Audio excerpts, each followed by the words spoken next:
Oh, good morning, my Teaserking family. I deeply apologize for that. It was a very important phone call, and I really don't know how to pause this thing. So, with that said, I'm back, and I apologize. So, we were talking about your extra money. What do you do with it? And that's the critical thing. So, when you go to a financial planner, use your thought process of what and why, and what you're going to ask them is why. And you're not going to get an answer. And then you're going to say, do you know economics? And he's going to say, no. And if he does say yes, say, what kind of economics? And he's not going to know. There's two kinds. There's Keynesian, as I've taught, and this is Austrian.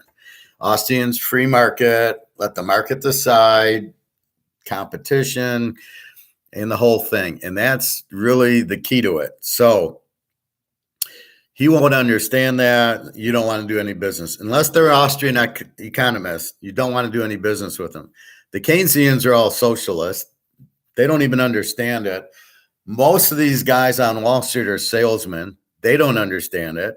They don't know why. So I take you back to that movie Margin Call, and the character that I hate, what's his name? God, I can't think of the guy's name. I don't know. I'm drawing a blank.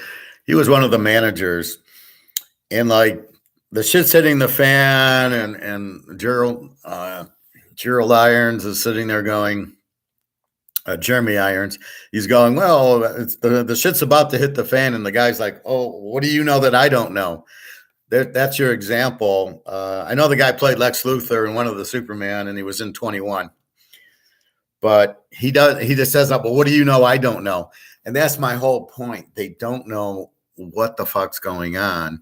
They just know to do what they've been doing. They don't get the variable. They don't bet Cincinnati, but they don't know Jamar Chase is out, so they keep betting Cincinnati instead of analyzing Jamar Chase is out, and therefore I have to adjust my Cincinnati bet.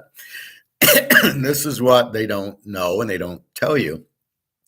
So you got to be very careful with who do you trust with your money. You work hard for it. Now, your goal is to use your money to make money so you don't have to work at your job or learn a bigger skill set. That call I just got was for a job that pays me a lot more than I was making because of my skill set. Oh, you used to do this at Mercedes. So I was a senior financial analyst, business analyst at Mercedes for 4 years, and I had to go because of COVID. So I point to that on the resume. It's another IT financial analyst job, and he's offering more money. And I'm like, looks good to me. I'll take it. And I say, but look at what I did at Mercedes. So the guy should be comfortable that I can do it at this new job. And it's free remote, so I can work at home and do the shows and everything else. So anyway, that's the whole point is you have to understand it. So what I'm teaching you is what to do with the extra money. And is there any way you can get the need money down? So there's the need and the want. There's rent, there's food, boom.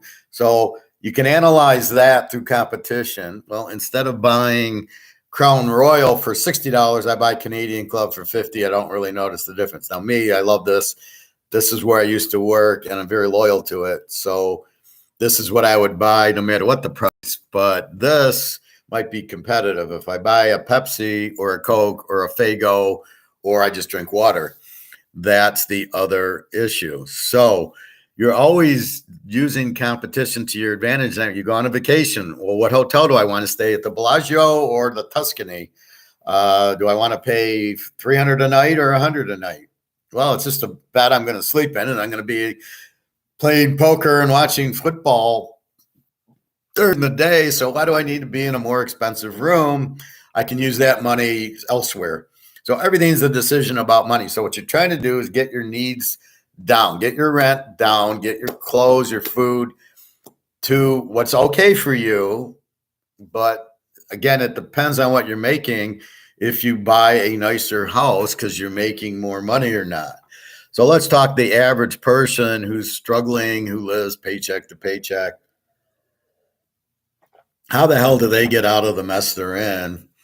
And then it's really fucked. The government's fucking everybody with the inflation because it makes this worth less, so it doesn't go. But you're not going to make more. So if you're making 50,000 at your job, which is about, I would think, what most people make now. If you're making 50,000 at your job, you can't just go make 60. You can make more if you have built up your skills and you've been there a few years. My advice is I would never work anywhere more than maybe 5 years. And then you really need the promotion because, so you're making 45 as an Excel person, maybe in finance, maybe in purchasing, maybe in shipping, receiving. Maybe you're a welder. Maybe you work at a grocery store.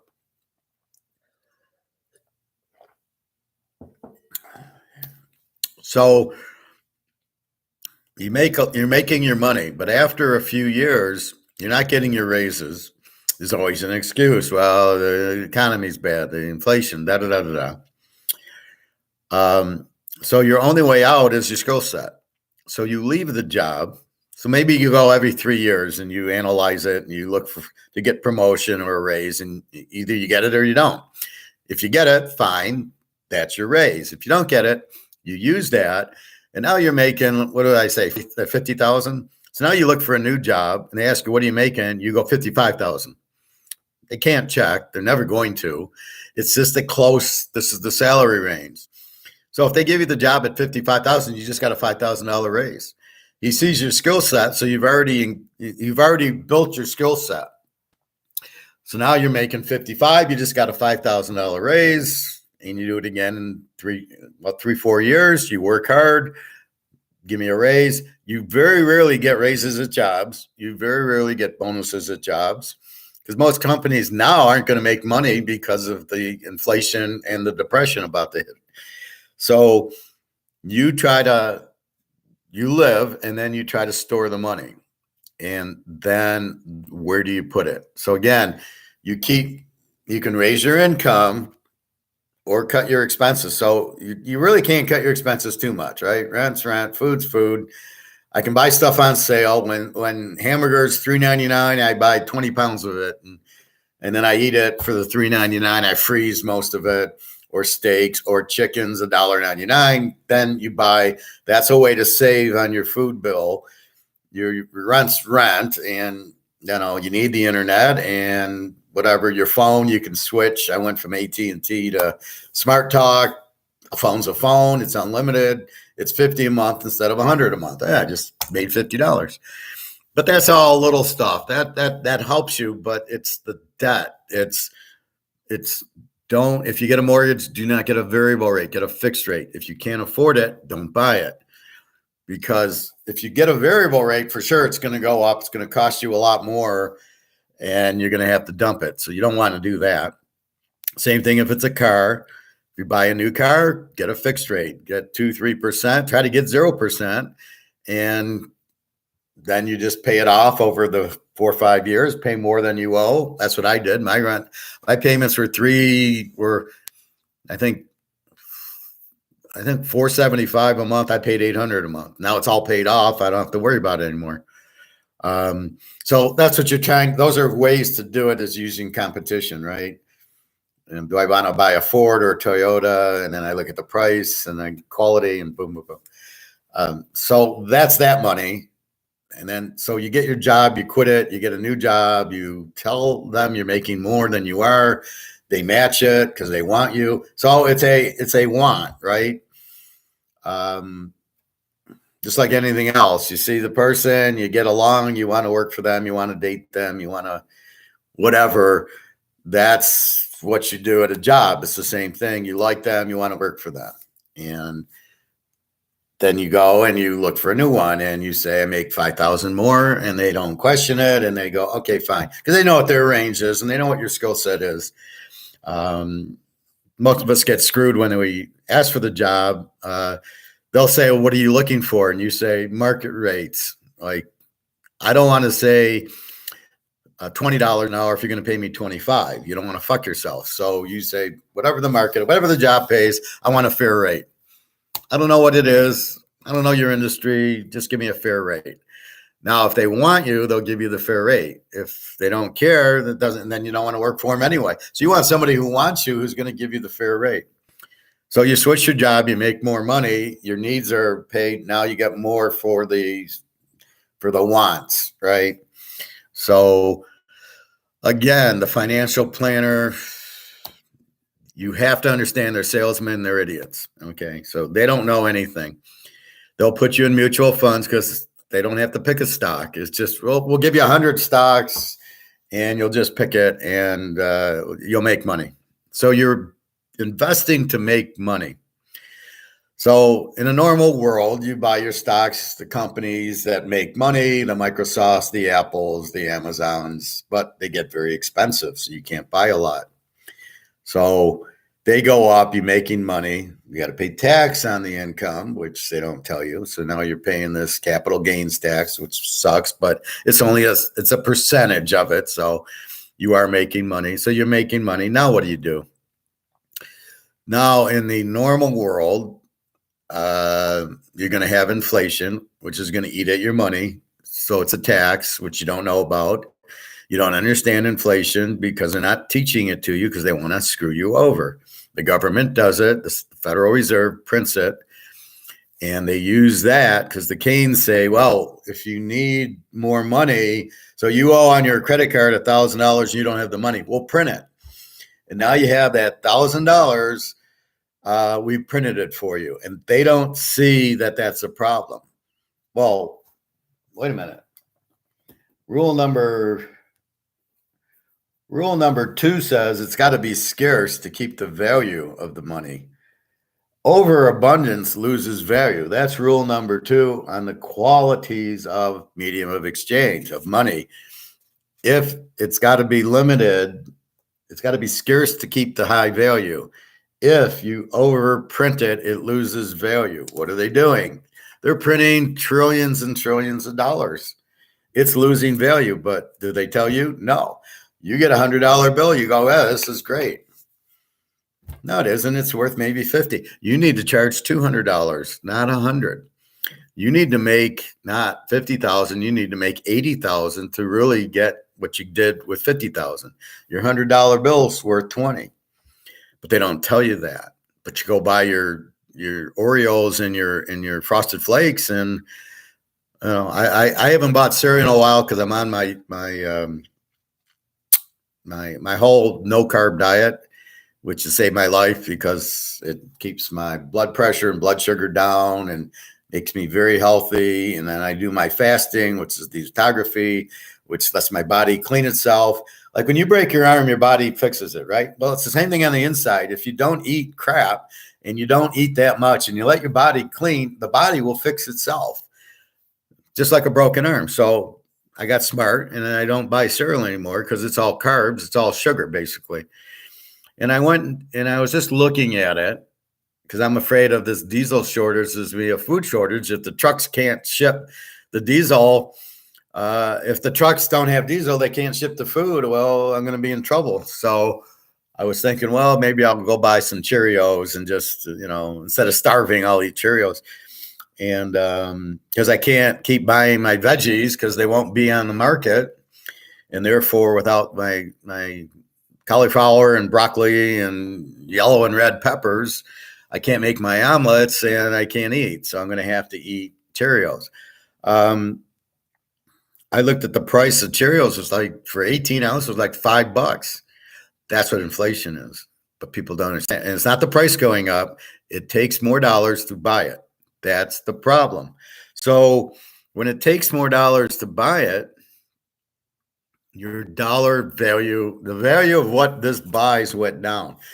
That's why I ripped the dollar, because that's what it's worth. It's worth $0. The 100's worth maybe 20. The 10's worth maybe $1. What are you going to buy with it? So you can buy what? 3 gallons of gas with $10, where before gas was 99 cents, you'd buy 10 gallons. And that's what that was my whole apropos with the silver, right? I had a $100 bill. Before you could have bought 10 ounces of silver. Now you can buy, depending if it's the bullion or the coin. So let's say it's the bullion, you can buy 4.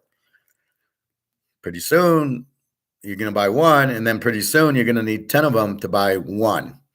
That's when you know the value dropped, because you can't buy as much with it. It lost its value. That's what the inflation is, and they're screwing everybody. So if you keep your money in the stock market, so that's your extra money to save, so you don't have to work till you're dead, and maybe you can retire, or at least you can live nice. You can go on nice trips. You can have nice food. You can buy a nice car. You can buy nice clothes. So you can do more because you're investing your money to make money, and that's allowing you to live a better lifestyle or standard of living. That's what that's all about. You want to have good money, so it buys more, so your standard of living is good because you make money and you do that. But the inflation makes your standard of living go down because it doesn't buy as much. So you're really not making this, you're really making this. So instead of this buying this, what happens is this goes down and this goes up, and now your standard of living's, you're breaking even. That's why it's hard to be in debt, because the interest rates goes up because the guy wants more money on the interest. He's got to charge more interest to get the money he loaned you. And so what phase we're going through now in the trade cycle, which I'm going to cover, is the banks don't want to loan any money. They want to get their money in because they know the inflation, they're really going to get murdered. So they don't want to loan any more money out because they can't charge enough on the interest. And that's the cycle we're at now. It's the default cycle. So you want that money still working for you. So now you're in stocks, but with inflation, the costs go up. So Pepsi, this used to be 99 cents. I go now, it's like $2.99. Did the price go up? No. The value, the dollar went down, that they now charge $2.99 to get the same out, to pay for the cost of the bottle and the label and the pop and the ingredients and the plant, because they make it in a huge plant, and the workers and the utilities, and the boss has to make his money, the advertising. So there's all this money. So they got to raise the bottle price, which is because of the inflation. So now you're paying $2.59, $2.99 for that. When it goes on sale, you buy 100 of them because it's only 99 cents, and you know it's going to go back to $2.59. Or you drink water or tea. See, that's the other part, that's where you can get them, is substitute. Substitute is, well, I'm not going to drink Pepsi. I'll drink Faygo or Verner's or ginger ale or water, or tea or coffee. I'm not going to have the pop. That's how you beat them. That's how you survive, is you substitute. What you try to do as a business is be non-substitutable. In that Porsche commercial, what does it say? There is no substitute. Well, there's Ferrari and Mercedes, so there is substitutes. But that's what they mean by it, is you can't not drink Pepsi to do that. Well, I don't need a Porsche. I can drive a Toyota. That's my substitute. So that's what you tend to do. Or you can buy a used car or a motorcycle or a bicycle, depending on the country. Michigan and Detroit, you got to have a car because everything's spread out, right? Everything's 10 miles to my gym. And if I go to work, I might have to go a half hour on the highway. I can't do a bike, or it gets cold. I can't really do a motorcycle. So I got to have a car. If I'm in Amsterdam, I can just use a bike. I don't even need a car. A lot of Europe, you don't need a car. They'll have the public transportation. You get on a bus and you bus 2 miles and you're there. And the cities are pretty close and you can walk. When I'm in Amsterdam, I can walk, from the casino to the center of town, to the red light district, to the gold exchange in 15 minutes, and you can just walk it. So you don't need a car there. Detroit, you do. And the U.S. Europe's more socialist, where they'll have public transportation. So you can usually catch a bus. I know in the Ukraine, you get on a bus and you go, or you take a cab and they're cheap. In France, there's a train. Austria, we walked. In Switzerland, we walked. But it's just it's a city, and that's it. You have this nice little city, and it's all shopping. It's funny. It's store after store after store after store. Oh, there's a restaurant, and this is the whole block of stores. But it's like an outdoor mall. It's the funniest thing I ever saw.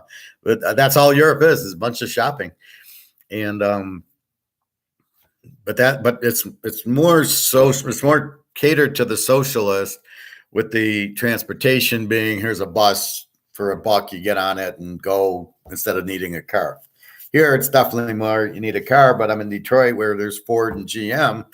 So they want you to drive a car. They don't want you to have that. But even if you go to different cities, it's very unlikely you might get a subway, but very unlikely you're going to get buses or even know where to pick them up or take them. I think there's buses here, but I wouldn't even know where they are or their schedule. So that's the thing. So you don't want to get caught. You want to be able to substitute. As a person on the other end of it, you don't want competition. You don't want them to substitute. They need me, right? They need a good finance guy with Austrian economics. There's not a lot of me out there. There's not a lot of substitutes for me. And that's what I try to point out. However, most companies don't understand Austrian economics, so they very rarely use that skill set of mine. As I'm teaching you now, they don't even ask for it because they don't even know what it is. So when I'll put down Austrian economics on my resume or in my interview, they don't know what it is. And all I say, and I just laugh at them, is, do you have gold? And they look at me like I'm nuts. And I just laugh. I go, well, I do. I'll be all right. You won't. And it's like morons, and they're too stupid to ask. They're too stupid to understand. They just do their thing. And most people get scared when I say it because I'm pointing out the truth and they don't want to hear it. They just want to hear that it's going to be business as usual. Yeah, the market will drop. It'll come back. I've heard that. There was several guys where I was working that I tried to help. And I said, you should probably get your money out of the market. And, well, it's going to go down, but it'll come up. And I'm not as old as you, so I can wait. I go, why would you want to lose money?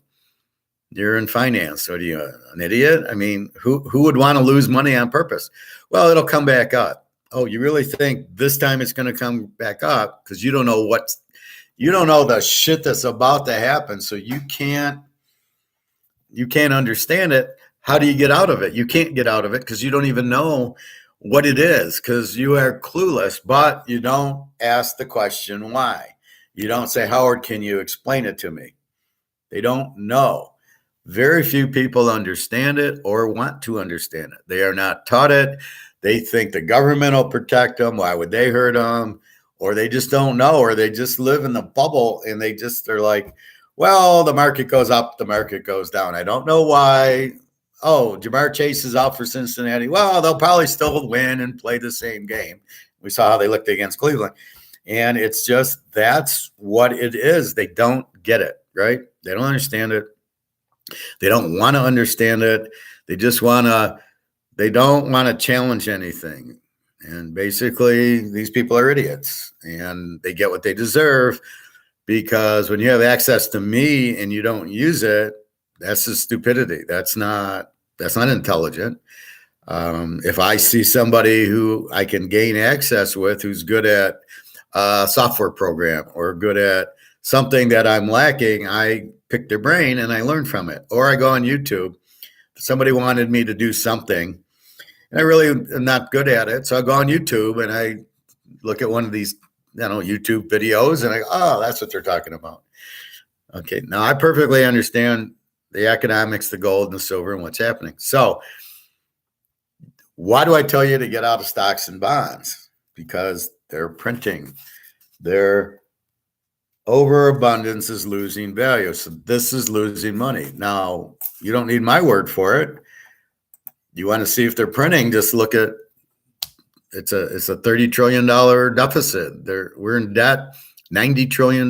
We just printed $10 trillion. Well, you can't print 10 trillion and not have an effect.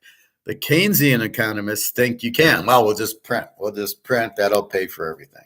That'll pay for Social Security. That'll pay for, Medicare. That'll pay for everything.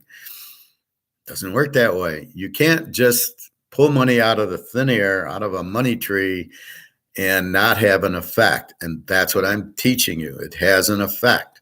So I tell you to get out of the stock market because the stocks are going to crash because people have less money, are going to buy less, right? It's food, rent, and utilities and clothing over buying, little stuff at Target and other things that you might need that you're not gonna buy now. You're gonna delay and hope that you have something.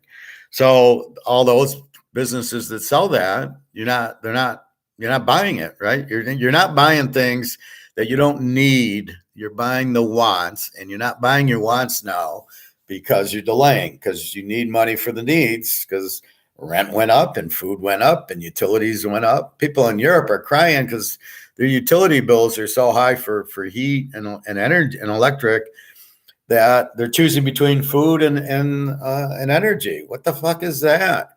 That's how bad it's getting in Europe because of this Russian thing with holding back energy and electricity, and the U.S. blowing up these pipelines. So you got to buy it from the U.S. and then we're really assholes because we're charging, instead of a dollar for it, we're charging $10 per unit or whatever. So the U.S., what are they doing? They're creating a monopoly. They're saying they're blowing up the Russian pipelines, so you can't buy from them. So you got to buy from us because you need the energy, you need lights, you need heat. So you're going to buy it from us, but we're gonna kill you because there's no competition. And that's what the U.S. is doing. They're the ones who blew up the pipeline, and that's why they blew it up. Everything is about money. You must understand that first and foremost. So with that being said, you have all that. What's going to happen to the stock market? Well, it's got to crash because people aren't going to buy the goods, which means the company's earnings are going to drop, right? I'm counting on selling 100 bottles of this at $50. My cost is $30. That's $5,000. My cost is $3,000. I'm going to make $2,000. Oh, I'm going to buy stock in this because look, they make money. But if their costs go up to 60 and they can't charge 60, say they charge 60, their cost is 60 and they're breaking even. Are you going to invest in their stock? Well, what's their income? Zero. Well, no, I'm not. Why would I be in that stock? It's not going to go up because they're not making money. Well, that's what's going to happen to all these companies. Then the other thing is people are going to need their want money to pay their needs. As prices go up, cost of food, Cheerios, $5, boom, boom, boom. Oh, wait, I need more money. I'm going to pull my want money out to cover my need money. So I'm going to pull the money from my stocks to pay the food and the electric bill. Well, that's going to make the stock market go down, right? So the stock market then gets hammered. So why do I want to be in stocks? It's not going to go up because you've raised interest rates, which made money more expensive. So what is an interest rate? It's the cost of money. It's what the Fed charges the other banks, and then the banks pass it on to you. So you want to take out a loan, it costs you more. Now, if you don't have a loan, it doesn't matter to you. You don't care without a loan if you're just going along. But it does, when they do raise interest rates, it does fuck the stock market. And that's where they get you. And that's what you got to be careful of. Every action has a reaction. They raise rates, the reaction is slows the economy. It made things more expensive. So you've made this go from 50 to 60. Well, what do you think is going to happen? Well, obviously, earnings are going to drop. Stock's going to drop. That's what they're doing. Now, they're doing it on purpose for a different reason. They want to bankrupt the rest of the world. They are doing it because they're making the U.S. dollar more expensive. So if every transaction, if I'm in Germany and I need something in Swiss francs, I got to buy U.S. dollars to buy Swiss francs. Well, wait a minute. It costs more to buy the U.S. dollar now because this idiot's raising rates. So it costs more, which means I buy less Swiss francs. So my debt that's in U.S. dollar has now got more expensive. Oops. There goes the UK, there goes Japan, there goes India, there goes the Euros. They're all fucked. They're all getting crushed because their debt of US dollars is, it's just the cost for the US dollar has just gone up. That's what the Fed's doing. Oh, we're slowing inflation. You're not slowing inflation. You still printed the money unless you stop printing the money and get the money back in to get back to not an overabundance. Well, you still got the overabundance out there. You still printed 10 trillion. Unless you can pull that in, you're not doing anything with inflation. Inflation's the overprinting of the money, overabundance. That's the inflation. So you're not touching that. Raising the interest rate, the only reason that worked is because people put their money back in the bank. People aren't putting their money in the bank because they're scared to get it out. They're scared the bank will be open. They're scared that the money will be lost. So they're not putting their money in the bank at any price. So in the stock market, you've got your want money. I want this money to go on a vacation but I want it to go up in value. So I'm investing. So I put in $10,000. I'm trying to get to 15 or 20, or you don't even know what you're trying to get to. You just want the money. You want it to be worth more than 10,000. Good point. Bad. Good practice, bad theory. The problem, like, that was smart. You want to use your money to make money, but the execution of putting it in the stock market was good before, is not good now. Jamar Chase got hurt. The Fed's inflating is going to kill the market. You don't want to be investing there. You don't want to put 10 grand in to make 15. You're going to put 10 grand in to make 2, to lose. You're going to lose 8, because what's going to happen is, A, your 10,000 is losing value because they keep printing it because you're still in paper. B, the stock market's going to go down because all the costs are up. The companies aren't going to make earnings. So it's a double whammy. Not only is your money worth less, the company isn't making money, so their stock's not going to go up. And then 3, people need the money, what they held in the wants, and they've needed the money, so they're pulling it out of the stock market. That's the other thing that they're doing. So there's 3 strikes against you by putting your money in the stock market. But since most people are clueless, they go to their financial planner, stockbroker, Wall Street guy, whatever. Oh no, that's the best place to put it, is in the stock market, or maybe buy some bonds. A bond's an IOU. So if you buy a U.S. government bond, you're giving them $10,000, and they're going to give you 2% interest on your bond for 10 years. Okay, inflation is 20%, which means you're losing 18% a year on that investment. And the 10 grand that you put in today, if you actually held it for 10 years, would be worth 10 cents. So you're going to lose your full 10 grand, plus the interest rate they pay you is nothing. So why would you be in bonds? Bonds is safe if you don't have inflation. You have massive inflation. You have $10 trillion of inflation, probably more like $50 trillion in inflation. You have markets crashing all over the world. You have dollars that are crashing. This isn't the normal time. This is far, far different. However, getting somebody to explain it to you is virtually impossible, because me and 10 other people in the world know exactly what's happening. The rest are clueless. But you're going to listen to some of these people because you don't know, but you want to learn, but you don't know who to listen to. So you listen to Peter Schiff, he's an idiot. Or you listen to this Rick Rule or this attorney guy, and they don't know what they're talking about, but you listen to them because they seem smart. That's the problem. Rick Rule's a scammer, but he seems smart. And he tells you to go into an ETF. It's paper gold. What have I taught you about paper gold? It's worthless. So why would you be in that? Why is he teaching you that? Why is he saying go in there?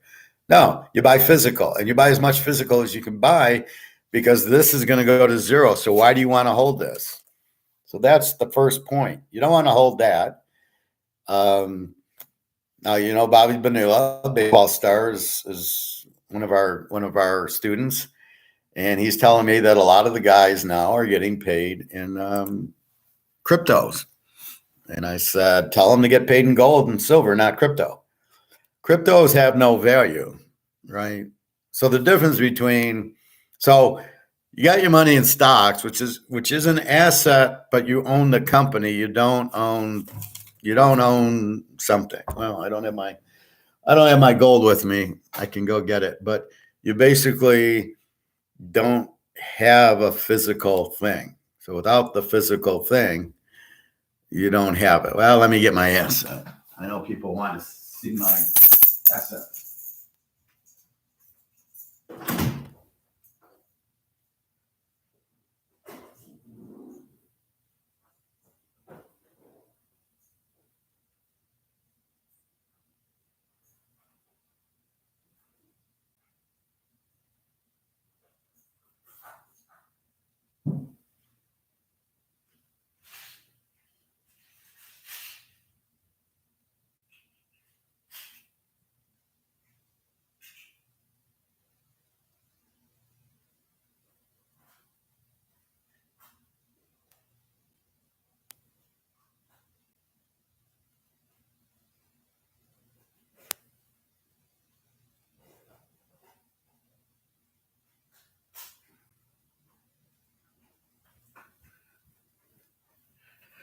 All right, sorry about that.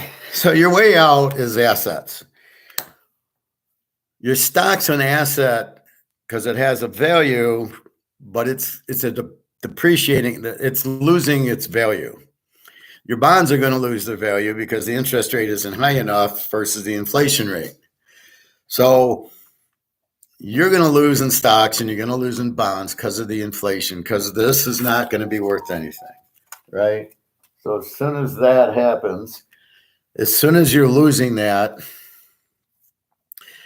why do you want your money in stocks? And you're going to pull your money out to feed to feed the needs, right? Oh, I need food, I need rent. Will you lose your job? Well, probably, because what'll happen in the job market is companies can't raise the rate. So let's go back to my restaurant where I eat my ribs, and I go to the guy.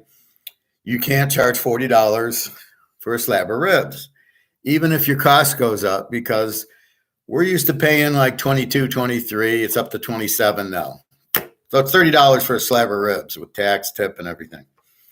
I says, that's about it. I'm not making more money. I can't afford more. Well, I could, but I don't want to. It's just not worth it. But if you go to 40, I'll never order it. So you're going to be stuck with all these ribs that nobody's going to order. You'll be out of business. You got to keep your price no higher than $29.99, and because people are used to the 20.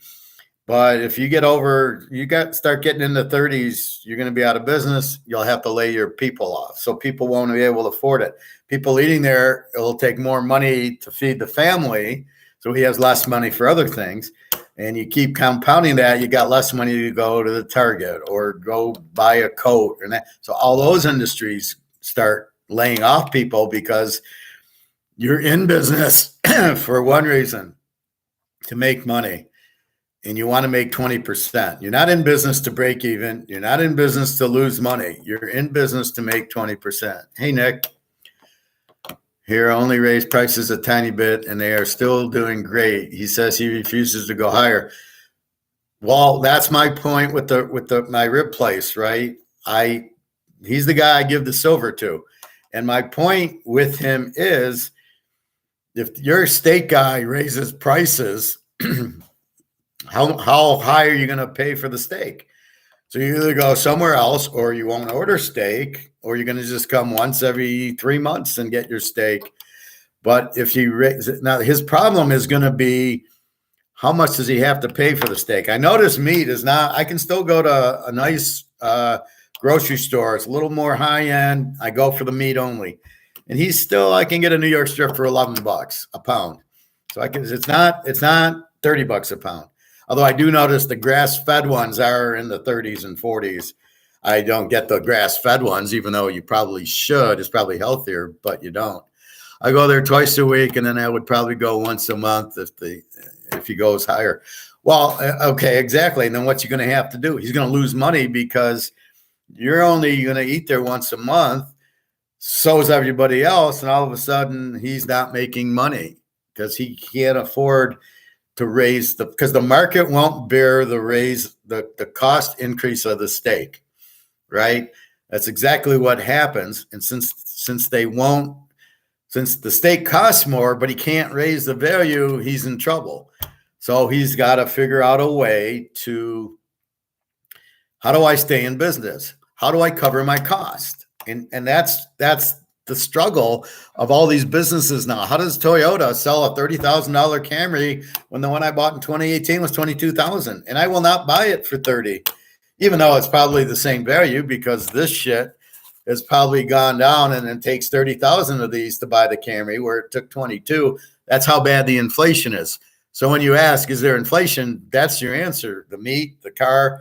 But what happens to Toyota? They got to go out of business because it costs them too much and they can't, right? So a business, you have your cost, right? I got my cost when I got to sell it and make money. But if the cost gets too high and I can't sell it for the cost plus the 20%, I got to go out of business or at least lay off a bunch of people to cut my cost.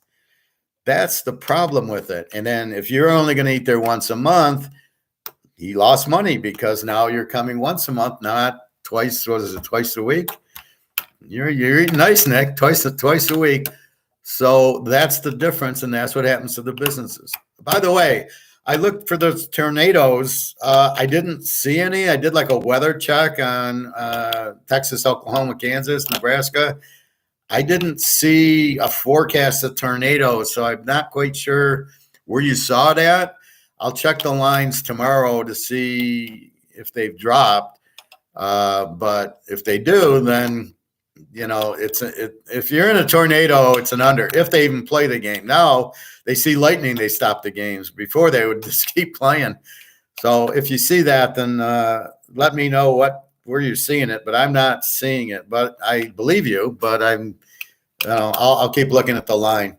But I love the picks, of course, if no tornado. I did play a game. I think it's tonight or tomorrow. I think it's tonight and Friday. I played a teaser. It's hard to play these during the week teasers because the schedule is off. If I'm used to doing every Saturday, or like Nick, he goes to the steakhouse Friday night. Boom, boom.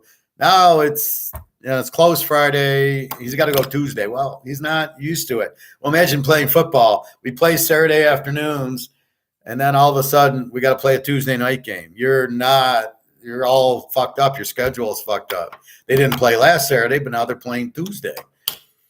Well, that's not a normal travel day. It's a school day for these guys. So it's a really fucked up schedule. So I try to be careful on these games during the week because the schedule is different and it's not a normal thing. Anyway, so you have your needs, you have your wants. And so Nick's need is his want kind of is the steak. He could get hamburgers. He could go to Wendy's, although I don't know if it's much cheaper.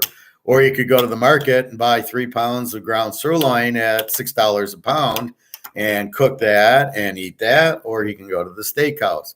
So that's your decision, and that's your competition. Those are all your competitions and your substitutes. You can substitute steak for burgers, go to a different place, or not order a steak and order the chicken. So he's got all those decisions. Those are his wants. Those are his needs. He needs to eat. It's what does he eat? Then we get into, so does he take his want money and do that? Well, we have to see. So that's what we look at. So if you're in stocks, it's going to crash for the reasons I just gave you. So therefore, I want to make money. I don't want to lose it. I'm not investing money to lose. I'm not putting 20 grand in the stock market to get it worth 10. I'm putting 20 grand to get it to 30. Well, wait, if you're not going to get 30, do you want your money in the stock market? Of course not. But that's what everybody's falling into the trap because their financial planner, Wall Street guy has no fucking clue and is saying, well, if it drops, it'll come back up, as these idiots at work told me. Well, you're older, Howard. I'm younger. It'll have a chance to go up. You know how long it took 1929 when the market crashed for it to go? It was at 300 dollars was the Dow, was the the stock market, went down to like 30. Do you know how long it took to go back to 290? Like 20 years. And that was only because of World War II, and we made money at World War II. But thanks to Keynes and FDR, we're in a depression for 10 years. I mean, it was unbelievable. That's morons running the country, and we haven't learned anything from that because we're doing the same thing now. So you don't want to be in stocks to lose money. It's your want money. It's I want to make more money with my money. That's the intention of it. So therefore, the last thing you want to do is be in stocks now, because you're not going to make money for the reasons I gave you. Costs are too high. They're not going to make money. The dollar's losing value. So all the investments going down. Their interest rates are going up. So if they're a normal company, they got a line of credit from the bank, which was 2%, is now 7%. So they got to cover the cost of the money to pay their bills, to pay their rent, to pay the utilities, to pay their staff, has gone up because of the interest rates, because of the inflation. People don't have as much money, so they're not going to buy from them, and they're going to have to start laying off or close up. Why would the market go up? In what world is the market going up now? Only when the Fed prints money and puts it in, which is not market, which is phony baloney money, is the market going up. So with that said, why do you want to be in the market? To make money. Are you going to make money now? No. Why do you want to be in bonds? To make money. Are you going to make money now? No, because your 2% or 3% of interest that they're paying you, you're getting hit at 15 to 20% inflation. So you're losing, let's say it's 20%, you're losing 17% a year on if you bought a 10-year bond or a 5-year bond, and the 10,000 you put in is only going to be worth 2,000 at the end, if that. The dollar goes out, you just wasted 10,000. Is that why you're investing? No, you're not. You're investing to make money. So why do I? So I look for the substitute, right? We just talked. Nick's buy steaks. He can get hamburger if he wants. It's too expensive. He goes once instead of twice, or he goes to a nice grocery store and buys real nice sirloin meat that's $6 a pound for a burger, or a $12 New York strip, instead of paying a lot at his steakhouse. So he's got substitute. What's our substitute from stocks and bonds? Well, it's assets. We want to be an asset. So this is an asset. Diamonds are an asset. Rubies, all that precious stuff. Picassos or paintings are an asset. A Rolex is an asset. You own it. This lovely thing. Look how pretty this maple leaf is. Where's my Canadian guy? Look at the difference. It's so shiny. Now it says maple leaf on the back. These are 1 ounces. Why do I tell you to go into this? Well, for 2 reasons. 1, this is the only thing going to go up. 2, this is how you get your money from going to zero, by going into this. So these are assets that will go up in value, I guarantee it, because they're being suppressed, because the government says we want you in this. We don't want you in this. We don't want you to own this, because this is competition. We want to be a monopoly in money. But they're all fucked. They don't understand if they keep printing it, it's not going to have a value. They're fucked. They don't understand they're fucked. If you print it. Number 2, qualities of the medium of exchange. Scarce, high value. Overabundance loses value. I can't say that enough. That's exactly what's happening. You're putting out too much. It loses value. That is inflation. That's what's happening. The effect is the prices go up if they can. The steakhouse guy says, well, I'm not going to raise the price. So even he's going to eat the inflation as best he can, because he knows if he raises prices, Nick won't go there. And nobody else will go there, and he goes out of business. So he knows the only chance he has is to keep his price point at market. This guy's pretty smart. It's all about the market. What is the market? We deal with it in football. The market's the line. If they make Alabama a 3-point favorite over LSU, everybody's going to bet Alabama. If we make Alabama a 20-point favorite over LSU, everybody's going to probably bet LSU. So we got to find the market of Alabama, LSU, where to put the line that will get attraction on both sides. That's the market. That's what you need when you're in business to sell. What's the market? What do I sell the Canadian club at that I'm going to get people to buy it? And then I tweak it to get maximum revenue and maximum income. So if I go 40, I sell out right away. It's not high enough. If I go to 50 and I sell out, that's it. If I go to 60, it sits on the shelf. I know 50 is the right price to put it at, that I'll get people to buy the Canadian Club 12-year. Hi, Don. How are you? So today's lesson, we can talk football if you have questions, but it's economics day. Surprised Bobby's not here. He usually loves the economics. So what I'm talking about is just investments in your money and where to put it and why. So you got to get out. So it's all based on price, right? It's all the market. So I can't raise steak prices over market, right? And as Nick just said, I'm not going to, if it goes to $40 a steak, I'm not going to buy it. 20 or whatever his limit is his limit. He refuses to go higher, but if he does, he's going to cut. So if he goes over market, he's going to lose customers. He's not going to sell as many, but he needs to sell to keep the lights on, to keep the salary and everything else. So that's what he's doing. So with that said, you're fucking the dollar up by printing too much. Overabundance loses value.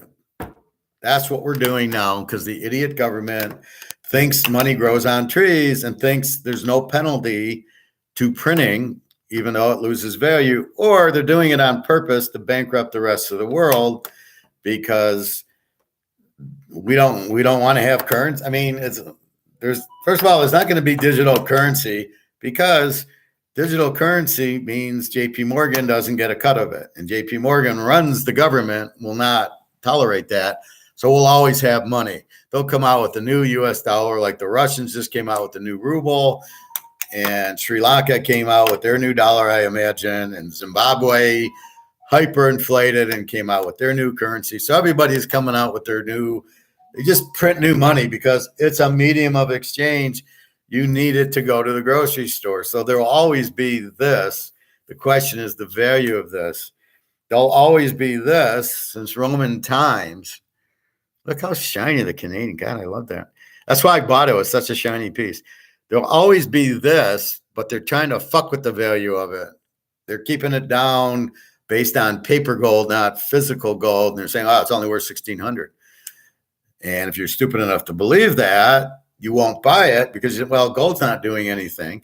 And what do you hear on the media and all the Joseph Goebbels in America here going, well, gold's going down too. It's paper gold, but they don't even know. They're too stupid to understand it.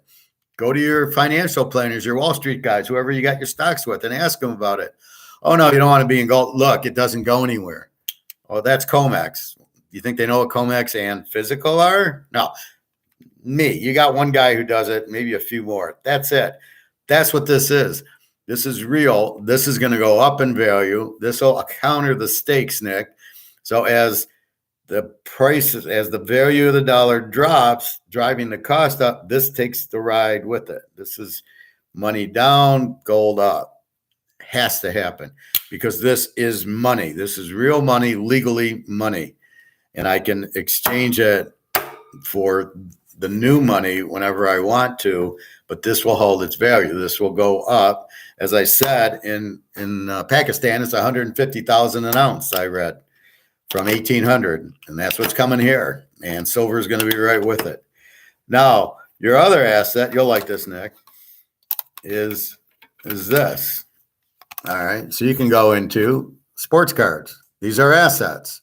I can hand you this, and it's worth money. Sorry. So this is a very mint 1968 Mantle card. This is a 1969 very mint Bobby Orr.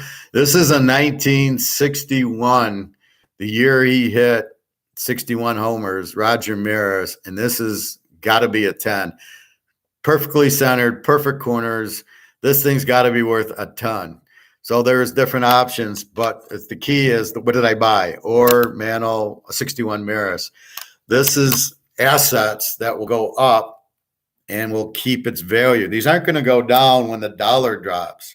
It's going to go up. So you've worked hard, you saved your money, you put it in stocks because you didn't know what you were doing, and you said, I want to make money with my money. And so you put it in stocks and bonds. But now it's time to get out of stocks and bonds because of the fucking inflation. That's the key to it. And what does the inflation do? You want your money in assets. This will make you money. This is your want money, right? I want my money to go up in value. Now this will make your money go up in value. Stocks and bonds won't. And that's the difference. Now you jump out. Jamar Chase is injured. Let's get off of Cincinnati. Let's go to this. So let's get out of stocks and bonds and let's go to this. Now, Nick's favorite question is, well, what if it goes to $30,000 for this? How do I sell it? There'll be a line around the block at the gold place, people wanting this because they're going to realize that this isn't going to do anything. And you'll want this. I don't even care what the price. When I go buy this, I don't even care what the price is. It's still 1,800. Here you go. Here's your 1,800. Give me the ounce of gold. I buy it so fast your head swims because this is the place to get into. So this is your hedge. This is your way out of paper, out of stocks and bonds, which are in paper. You get out because they're losing the value. They're destroying the value. That I can't say it any more clear with pictures for the visual people, and I'm a visual person, that I can't make you understand it any clearer. So when people go, well, the stock market will come back up. Well, yeah, I'm pretty sure this won't go down. Just have a hunch that I don't think this will go down. And I doubt this is going to go down. This isn't there. And it does say 1 ounce of pure gold, $9.99. So it's real money. The Canadians, this is worth $50 in Canada world, but who would want $50 for this when it's worth $2,000? So all I'm saying is, so you've worked hard, you paid off your needs, your rent, your food, the heat, you got extra money, and you're putting your money into wants, and your wants have been, how do I make money with my money? Because I want to put my money to work for me, and it's been stocks and bonds, which has been fine until now. Now you need to switch and go here. So you need to get off of Jacksonville and get on to the Buffaloes or get on to Philadelphia. That's what this is. Also, Bitcoin. What is Bitcoin? Can I give you a Bitcoin?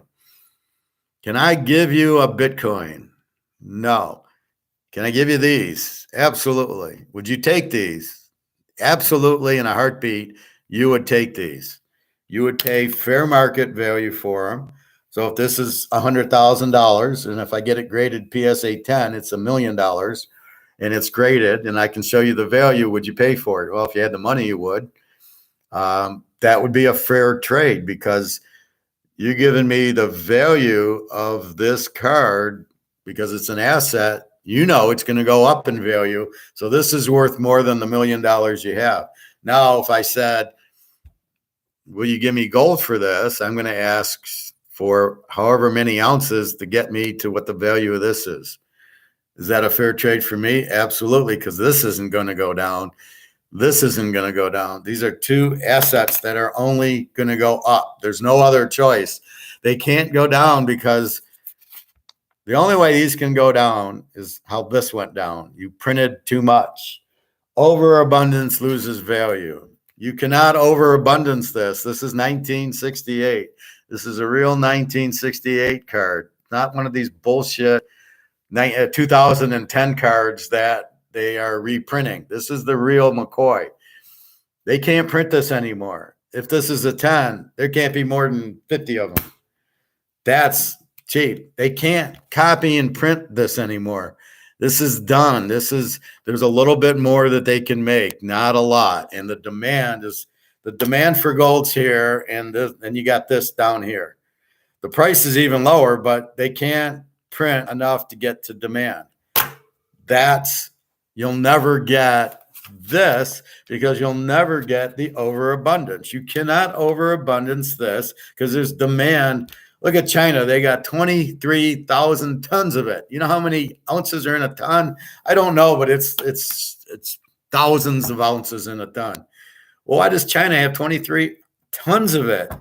Russia's got, let's say, 15,000 tons of it. Why do they have tons?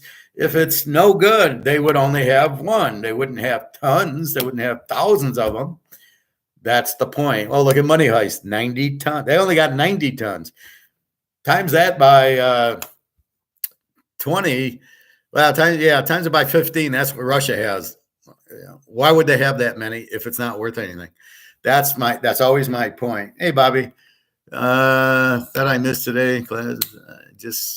Well, what happened is I had an important phone call, and I don't know how to pause this thing, unfortunately. So I have to end it, and then I come back in. So that's what I did. I apologize that I had to end it, but there's no pause button here. It either ends the stream or it doesn't end the stream. Maybe there's a pause. I just don't know where it is. So I just end it and then I come back. But anyway, so that's why there's part 2. So I'm explaining needs and wants, Bobby, and basically saying that you've got your want money, the extra money. You've invested in the stocks. Stocks are collapsing. And again, you go into this because these will not be overabundance. So therefore, you can't print more and more. Being a 68 and a real card, they can't go printing a bunch like they can print more of these. This is losing value because they're printing it more than what's demanded. That's why this is losing value. You can't do that with here. This is the Canadian one I told you. Look how shiny it is versus the US. It's just a beautiful, look at the difference. This is what you need to sleep with, Bobby, right here, these Canadian ones. And it's a Queen Elizabeth, which has probably more value since they took all the Queen Elizabeths off. This is a 2010 Queen Elizabeth. I didn't buy it for the value of the Queen Elizabeth, but just simply the gold. Anyway, so that is, you're getting your money out of stocks and bonds into physical assets, but you're not going into Bitcoin, because I could give you this and we could have a free, and you could pay me for it and we'd both be happy. What do I do with Bitcoin? Do you even want it? Can you accept it? I can't give it to you. I have to send it to you if you have a whole Bitcoin thing, which I don't. I don't know what the value of Bitcoin is. Maybe the market's right, maybe it isn't. But so that's the problem with Bitcoin. Bitcoin is not in your hand, and I cannot give it to you. If I met you and I gave you this card or I gave you this gold, you'd have it, right? No problem. But in Bitcoin, what do you have? If you don't have an account, you don't have anything. And then what do you do with it? And it's in US dollars. When US dollar collapses, this will still have value, right? US dollar collapsed. I got this. I want a Ferrari. Oh, here you go, Mr. Robbins. Thank you for the gold. Here's your Ferrari. What am I going to do? Give him a Bitcoin? I could even give him a Mantle card, and I'd probably get a Ferrari at that point. But what are you going to do with Bitcoin? I'm going to give you a Bitcoin, and what good's that going to do? So that's really the problem with it. Is it's what is it? Is it an asset? Maybe. Is it? We know it ain't physical, and we know demand drives it. This is real money. So we know this is going to go up, and it's being suppressed. This we know is going to go up, and they can't print anymore. So we know this is not going to ever go down because the value of the value of the dollar drops because you can't print this anymore. So this is all they made. And in this condition, you're not going to find it very often. So we know that those assets are only going to go up. And again, but we don't need them in dollars. I don't need US dollars. I can go and give them this and get a Ferrari, and they're going to take it, or a Mercedes, or a house, because the value will be gold. I'm going to give you an ounce of gold. What do you give it for me? And it's how desperate do you need money is what I'm going to buy for it. I don't need this. This and this doesn't matter. I can throw this out. This still keeps its value, as does the mantle. This isn't going to lose. It'll be valued in whatever it is. This can buy a house. This can buy a house. This can. And then Bitcoin, what's the value of it? It's in US dollars. So what are you valuing it at? US dollars just collapsed. What's your Bitcoin worth? Nothing. Because it's not physical. It doesn't have a value. And bullshit if it's electric gold. No, gold is gold. That's it. Not electric gold, not ETF, not Bitcoin is not gold. They can say it is. Please don't believe it, because if you believe it, then you got real problems. But it's not gold, right? It's not. The only gold is this and the silver. And silver will be right behind it as money, as value, as the mantle card. I brought you this today, Bobby. This is a 61 Maris in perfect condition. So this is the year he hit 61. This is worth a fortune because this is the year he did it. And this is a perfect card. This is centered, cornered. The whole card's perfect. And it's a 61. So I did really well on it. I got lucky on that one. I just happened to look at 61s and there was a Maris and it was perfect. And I bet you I spent $50 on it. Anyway, that's what you're looking. So you make money, you pay your food, your rent, the rest of the money you keep. You don't spend more than you make, which is critical, which is what everybody does. They don't know how to budget. If you make $50,000 after tax, you better not spend $60,000 because you're fucked if you do. You won't be able to buy this if you spend more. So part of the reason you don't spend more is so you can buy this and watch this go from 1,800 to 100,000. That's where you make your money. So that's when your money works for yourself, is when you can buy this. But if you spend all your money more than you make, so if you make 50 and you spend 60, you don't have extra money to buy this unless part of the money is buying this on your credit card, causing you debt, which who cares? You got this. So that's the only thing. But when interest rates are going up and the value of the dollar's getting it, everybody's getting fucked. So when you see YouTube, nobody knows what's happening. The only people that know what's happening is us. That's it. Nobody else has a fucking clue because they don't understand that this is going to shit. And the interest rates make things cost more, which makes companies go out of business, which makes the stock market crash. The bonds aren't worthless.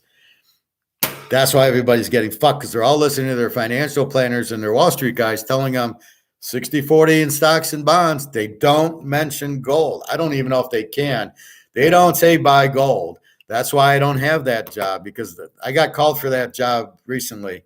The guy says, well, what we do is we sell mutual funds and that. And I go, well, if it's up to me, I'm going to tell my clients to buy gold. And he said, well, we disagree. And I go, I would never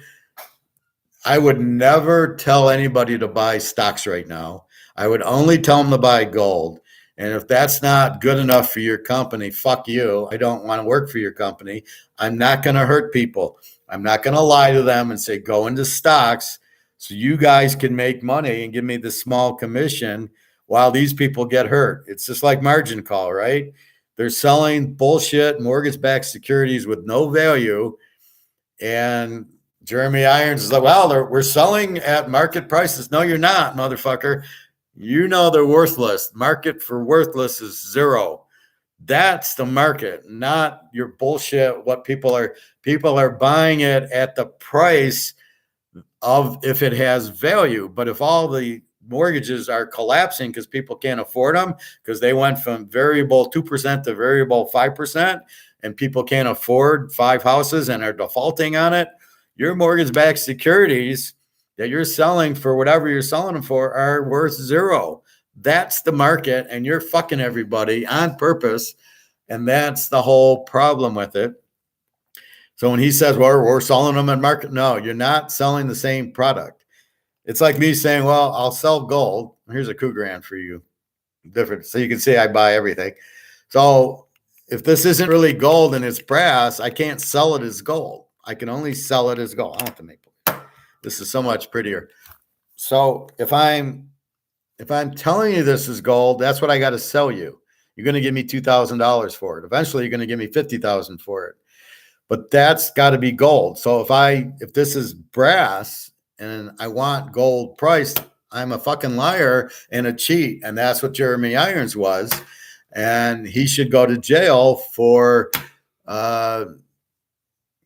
like misrepresentation of, I'm selling mortgage-backed securities. No, you're not. You're selling worthless mortgage-backed securities, not good mortgage-backed securities.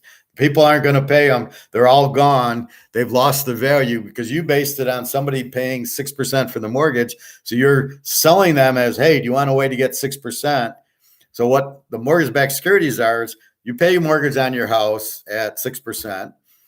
And you sell it back to whoever the bank that Wells Fargo, and then Wells Fargo is selling it to this Wall Street company at 6%, and he's packaging them and selling them, saying you're going to make 5%. So they take their percent, and so you can get 2% in the bank. You go, I can buy these mortgage-backed securities and I get 5% return on it. That's what it is in English. But only if they keep paying the mortgage. If they stop paying the mortgage, Wells Fargo doesn't get the 6%. The firm on Wall Street doesn't get the 5% or the 6%, and you can't get the 5 because they're not getting any money, and they're going to say, sorry, they defaulted on the thing. There is no money for you. I can't give you the 5%. I'm going to give you 0, which is what the fuck happened because the fucking government says, if you default, that's okay. And nobody being educated knew that a variable rate, 2%, is not going to stay 2. Since it's variable, it's going to go to 4 to 6 to 8.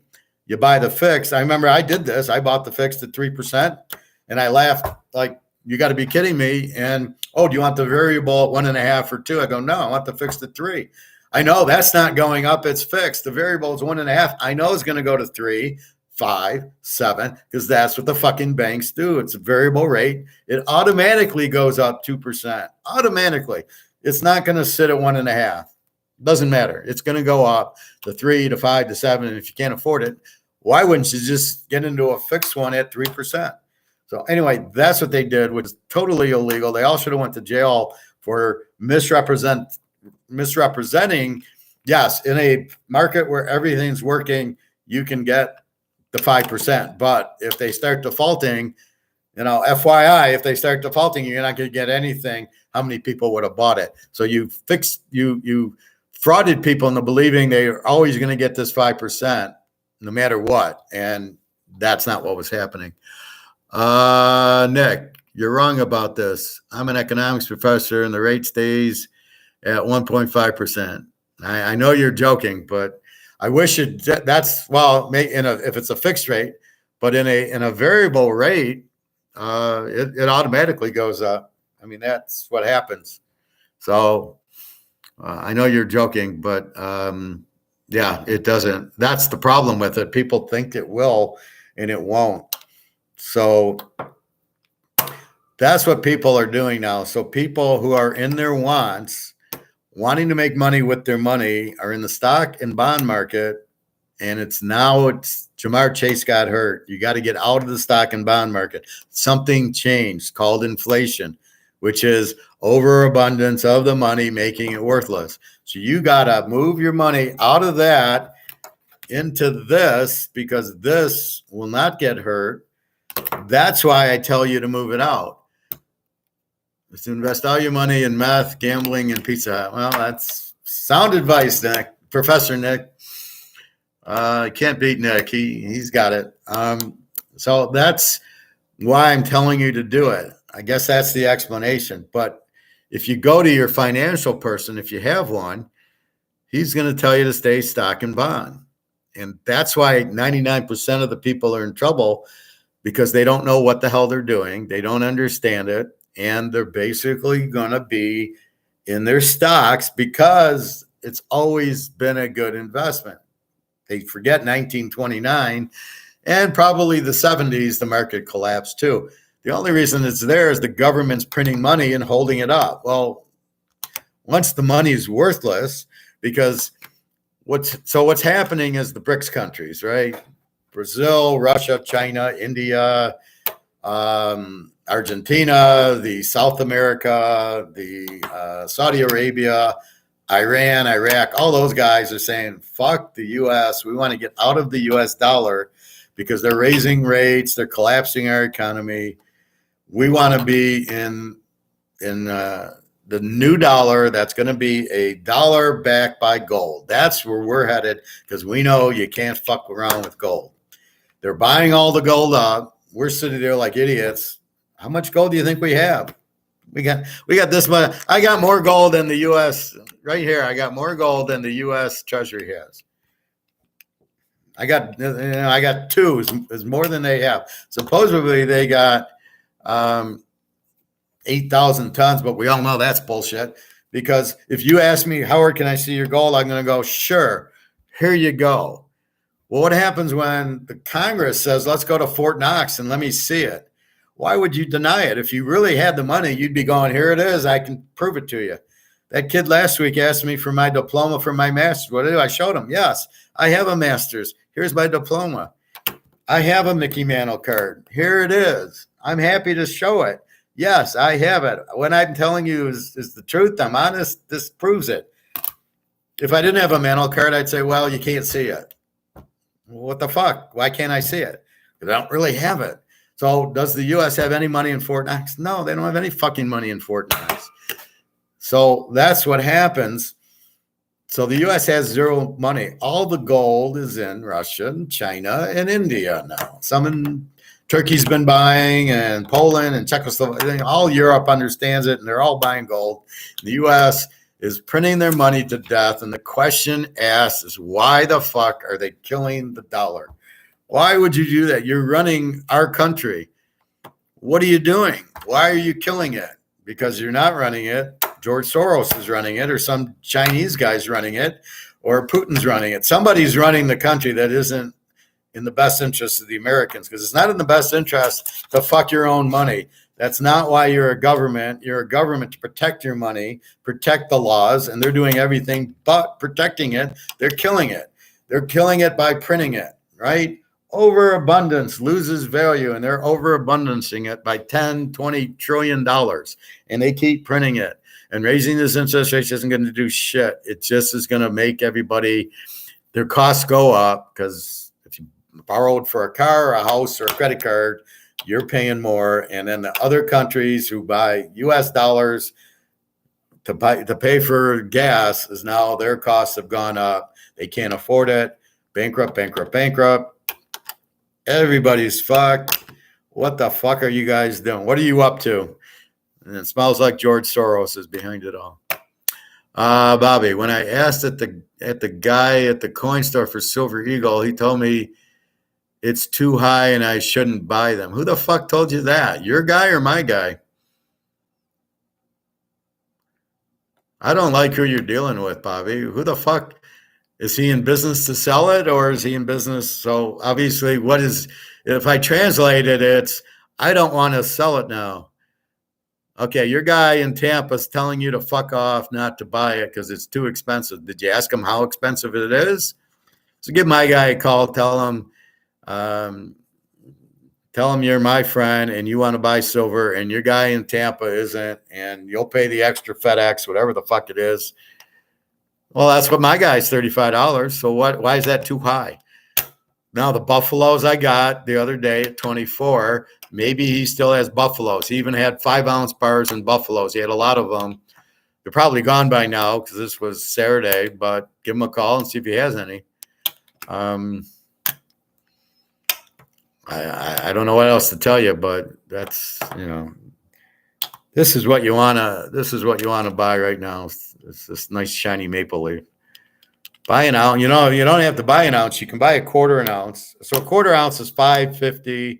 A half ounce is about $1,000, and the ounce is about $1,800. Who knows what it is? Because the whole game. See, we're the central banks, and nobody realizes it. What are we doing? We're taking advantage of the COMEX $1,600 gold and $20 silver, which should be as we saw in Pakistan, 150,000 for the gold. We're paying 1,800 for it. They're keeping the price low, so their banking buddies, the Rothschilds, the Rockefellers, and the JP Morgans can buy the gold cheap. So, in other words, if I'm going to sell you this for $5, I'd have a line out the door and around the street for it, because this is worth at least 100 grand. Could be $1 million if it's a 10. I don't know if it's a 10, but it's fucking centered. It's fucking good corners, and it's nice picture. This may be a 9, but they might grade 68s, more lenient. I might get a 10 on it. If it's a 10, it's $1 million card. Well, I'm going to give it to you guys for $5. Really? So I'm going to sell you this for 1,800. Really? This is worth more than this, but you won't find this. You can go on eBay and you can check the price on the market, and it'll give you a very high number. This, you go on eBay, it's $2,000 or $1,900, because they're looking at COMEX because they want to keep the price down, because it's a fucking fixed game. And that's what you understand. That's why we buy at $35. Bobby should empty the store out, because you just buy it, because there's no other alternative. I mean, you're either buying this or this. You're not buying Bitcoin. You're not in stocks and bonds. This or this. Choose this. This is real money. And this you're going to buy a Mercedes with, or you're going to buy a Ferrari with. Same with this, but it's got to be graded to 10. This doesn't need to be graded. This will be, everybody wants this. There's huge demand for it. So with that said, tell the guy to fuck off for $35. And, he obviously doesn't want to sell, because he knows it's going to be $1,000. And he's not like my guy. Gets it right from the mint. So my guy has 3 stores. He's got a lot of activity, although he's out of gold. He ran out of gold. When I was leaving, some lady had a container of gold, like 20 of them, like I showed you, of these, right? So she came in with 20 of these. He's weighing them up. He's verifying their gold. So that's how he gets his gold. Is some lady. And I'm like looking at her, lady, it's going to be like 50,000 an ounce. Just fucking wait. Sell one. Don't sell all of them. And he's going to give you 1,700. Maybe he gives her spot, but he's not going to give you the 1,800 he's selling it for. Lady, what the fuck are you doing? I mean, that's a perfect example of somebody who doesn't know what they're doing. She knows the gold has value, and she sees it on COMEX, and, well, it doesn't go. That's as high as it's going, 1,700. He'll buy it from me. She comes in with 20 of them. Oh, you lady, just fucking wait another 3-4 months. You'll be getting 50,000 for each one. What are you doing? And there's no other option. So she obviously needs the money, and this is the problem. She probably already sold her stocks, because if you have all these gold, unless it was somebody died and left it for her or something, she probably doesn't know anything about it, just knows it has a value. And that's the sad part. These people are fucking clueless. So anyway, this is where you're gonna get out of this. So it's a 2-prong. You got 100,000 of these, so you change it for these. And I have a friend who did that where I was working. I went with him. He got 55 of these for $100,000. Wrote him a check. I was there. So you do that, but to get out of this, but then the kicker is, because this is being held down at 1,800, once it gets to its real price, and this is what Nick's saying, it's not an investment. No, it's not. But because this is being held down, it'll go to its normal weight. So it's down here. Here's the normal price. So when you buy it down here, you're getting a tremendous value, because then once the ball gets out of the water and it goes, you're looking at a 50 in front of 3 zeros. And that's not the investment. That's just because it's being held down. And that's what all the central banks are banking on. And that's why they're buying 23,000 tons in China. And they're just drooling, going, wait, once this hits 50,000, all our problem. And same thing with Putin. He's got 15,000 tons of it. He ain't buying it because it's pretty. And then Swiss has said, well, we won't take Russian gold. And so I can go to Russia and get a nice piece of change for this, because they can trade it in Switzerland because it's American, Canadian, whatever. I can't find Russian gold, but I don't think I'd want to buy it because if nobody's taking it, they'll think I'm Russian and they won't take Russian gold. So I stick with the good stuff. But they're putting it on sale for us, so we're taking advantage of it. I guess it's like we're talking, Bobby.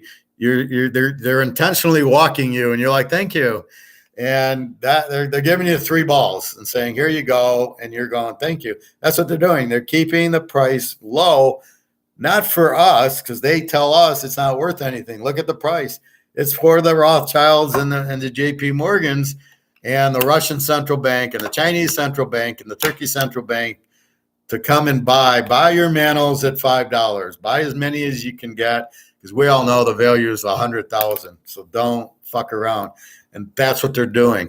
So we're just going along for the ride because we understand it. We don't listen to the bullshit Joseph Goebbels government news that says, "Oh, gold's got no value. Look at it; it's dropping." No, COMEX paper, that's what's dropping, not physical. And that's why you've got to you have to understand it distinctively. There's 2 different things going on. Most of these bozos on YouTube don't even, they'll look at the chart. Well, that's paper. Even premiums, we're talking about high premiums. Again, it's going against paper. $35 for silver is based on $20 for the derivative COMEX, and then a $15 premium, and they think that's market. No, that ain't close to market because you're starting at 20, which is not close to the real price of silver. Like 1800 isn't close to the real price of gold. That's the point. And these idiots just don't fucking get it, or they're too stupid, or they shouldn't. They're just guessing because they don't know, and they're trying to sound intelligent. I don't know what it is, but that's what these idiots are doing. So now your extra money that you were able to save because you were smart, you kept within budget, and you saved extra money, can now you buy these 2 things, and then you just sit back and you enjoy a nice, living in a nice island that you just bought because these will go up. It's not dependent on this. If you're holding these, this goes to 0. This will go because they're overabundancing it. And I know I'm saying it a lot because I want to drive the point home. They're overabundancing. It's killing the value. You cannot overabundance a 1968 card that's gone. You can create a 2001 replica, but you cannot create a 1968. It's been created.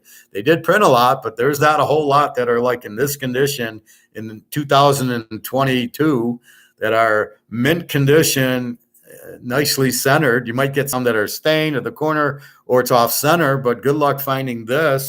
I bet you there ain't 100 of those. And the same thing with this. You can't print this. You can't devalue this. Yeah, there's a gold mine and they found some, but they got to then make it, get it out of the ground. And that's the other thing. And nobody's pulling silver out of the ground because it's not worth it. It's only worth $20 because they're a bunch of idiots. And they don't know it's worth 2,000. So they're not even, it costs more than the $20 to go open a silver mine and dig it all out. So they won't do it. So there's very short supply of silver. And the difference is this is indestructible. You can heat it up. You can never get rid of this, right? This is probably, Julius Caesar probably had this coin. Silver runs out. Silver wears out. That's the big difference. So gold can never run out. Silver will wear out. So if you're not producing anymore, there's a shortage of it. And guess what needs silver? Computers, cell phones, solar panels, and the fucking battery, and all these electric cars need silver. There's no substitute for the silver. You can't put nickel in or quarter. Maybe you can put gold in it, but you're not going to put gold at 1,800 an ounce. So there is no replace. You can't put nickel or copper in it. You have to use silver, which will run out. So not only is there a shortage for that, it is money. So it's going to replace this. So it's doing 2 things. It's money and you need it for all those things. And good luck. There's not a lot because nobody's digging it up because it's too cheap because they're following COMEX for some stupid reason. And then all the gold throughout the world is priced at COMEX. Why the fuck is that being done? So they can buy more of it. If you follow the logic, everybody wants to buy it at these cheap prices. Bobby, scream at the guy and tell him the professor's saying, fuck you, and you want to buy it at 35. And that's the eagle. He obviously doesn't have the bullion, the buffalo. If he doesn't have it, he doesn't have it. So therefore, what are you going to do with it?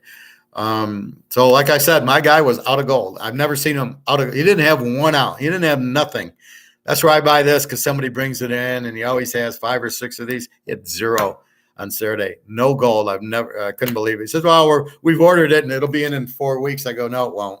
You're not getting any more gold, because they know it's about to explode, like what's happened in Pakistan.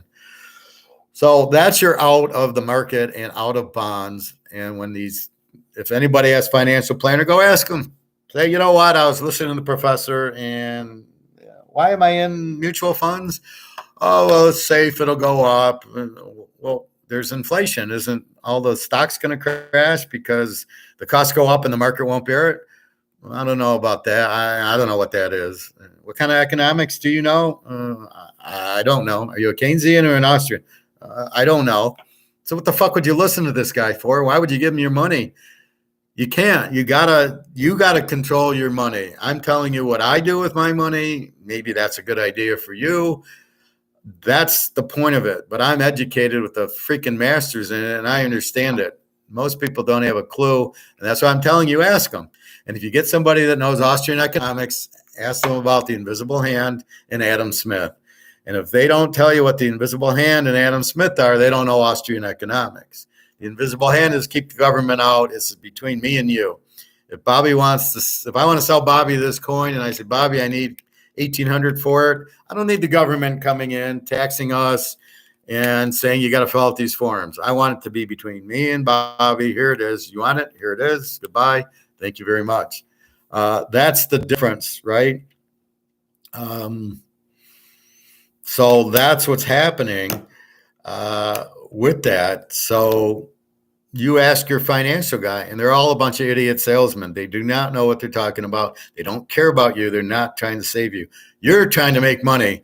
You need to understand that. So get out of Bitcoin, because Bitcoin isn't this, and it isn't this. If they actually had coins, and I see the Bitcoin, if they actually had a coin and it was numbered out of 21 million, and why do they think that's limited? I mean, all right, how many of these in mint condition are there? 25?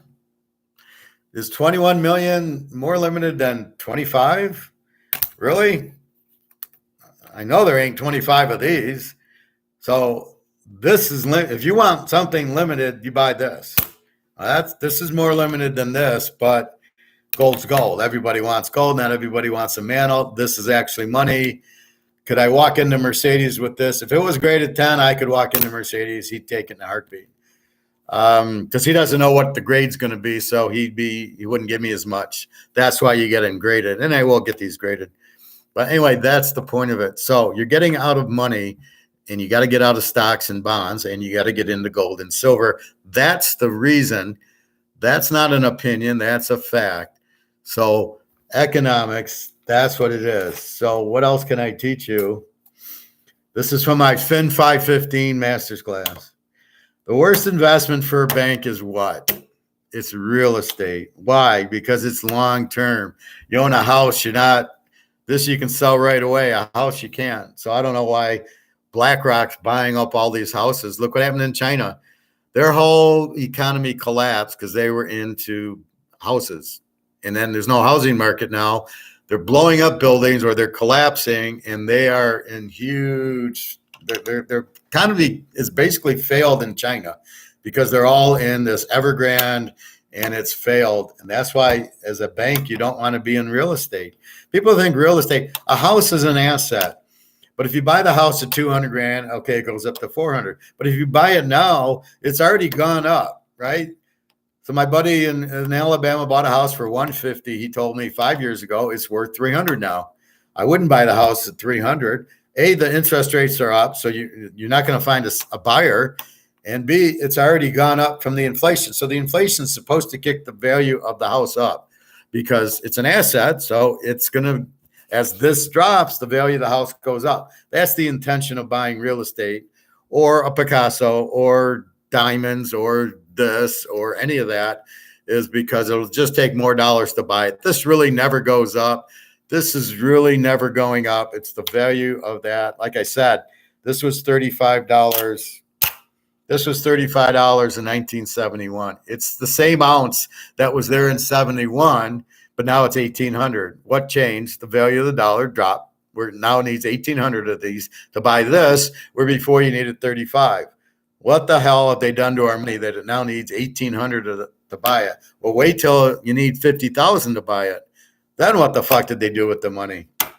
And that's what it is. So you don't own the real estate. You buy it to live. You don't really buy it as an investment. It's a very tricky, it's all location. Maybe if you put a house next to Caesar's Palace, then maybe that'll go up because it's next to Caesar's Palace. But if it's 5 miles down the road in the middle of the desert, it ain't going up in value because the location sucks. Nobody wants to be there unless they just want it. What else? I'd like to get into Adam Smith.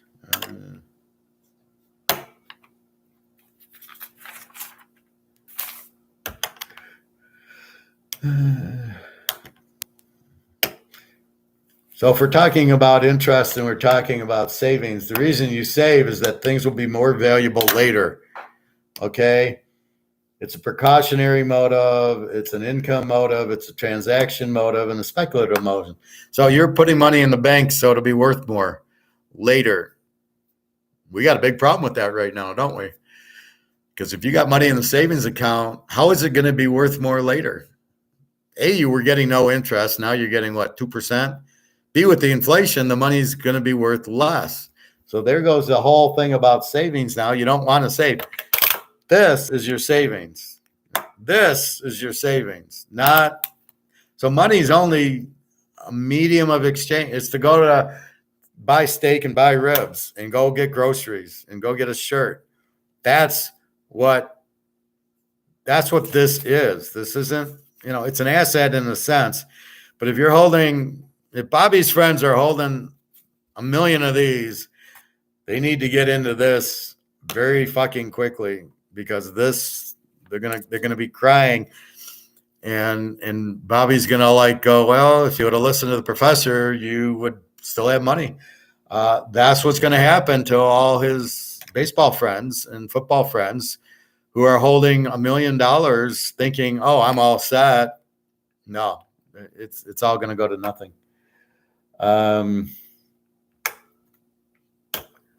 Let's see, where's my Adam Smith stuff?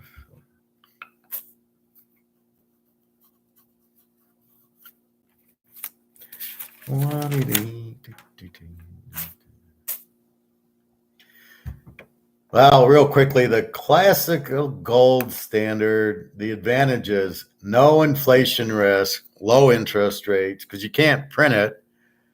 And that's what inflation is, overabundance. It's high and steady economic growth rates, no speculation in currencies. The weight is the gold price, no foreign exchange rates, no risk, disciplined governments. Oh, well, that's where we're all fucked. The disadvantages are no monetary policies by the government. So the price of gold is the price of gold. But nobody wants it. So why does nobody want the gold standard if it's a lock of life? Everybody's going to be better off. You don't have to worry about inflation. You don't have to worry about any risk. You just got the gold and off you go. But nobody wants it because they're all fucking corrupt motherfuckers in the government that want the payouts, and they want the lobbyists to pay them $1 million so they won't vote on something. It's disgusting, these people in government now. Right now we have floating exchange rates. What's an exchange rate? It's the price. All economic decisions are based on the future. The floating exchange rates are all currencies are fiat or printed, and they're not tied to gold. So they're all tied to each other. So it's all the bills are debt, and it's all hope that they'll still be there. Interest rates go up, demand goes up. Interest rates go down, demand go down. Expected inflation. The floating exchange. Okay, five factors of the floating exchange rate. Okay, one is there no monetary policies by government. Okay, that's where we're at. There's no monetary policies by government. 2, the floating exchange rate. All currencies are fiat. 3, political safety. How safe is our money based on future expectations? 4, the stage of the business cycle. Projection, everybody wants to make money. Boom, buy equities. Everybody wants dollars. Price of the dollar goes up. Inflation, nobody wants dollars. Does this sound familiar? Inflation, nobody wants dollars. The price of the dollar drops. What do we have? Massive inflation all over the world. They don't want their money, so they're buying dollars, but nobody wants dollars. So that's why you get out of the market and you do this, because you don't want dollars. You don't want to lose your money. You work too hard for it. Number 5, demand for goods and services, new product that everybody wants. Price goes up. They need US dollars to buy the new products. Gold is the ultimate inflation hedge. Buy gold when there is inflation. This is not an opinion. This is Finance 550, 1995 from an Austrian economist. Gold is the ultimate inflation hedge. This isn't me saying it. I'm reading what my teacher, an Austrian economist, taught me. Good God. Why don't they teach this? I don't understand. It's so simple. The Federal Reserve System. This is the biggest crime in the history of life. 1913, the central bank comes in. Who owns it? J.P. Morgan. The motherfucker who owns the banks is running the central bank, which prints the money. Really? Good fucking God. 1830 to 1861, there was free bankings. All banks printed money. Little inflation. Promised to back with gold. 1862 to 1913, there was a national banking system. Suspend gold operations. Only national banks can print money backed by gold or government bonds. So I keep hearing gold's back in the money. 1913, present Federal Reserve System. Only the Fed can print money, not the national banks, not all banks. So in the early 1830s, all banks could print money. They'd print their own money. Then it became only national banks from 1862 to 1913.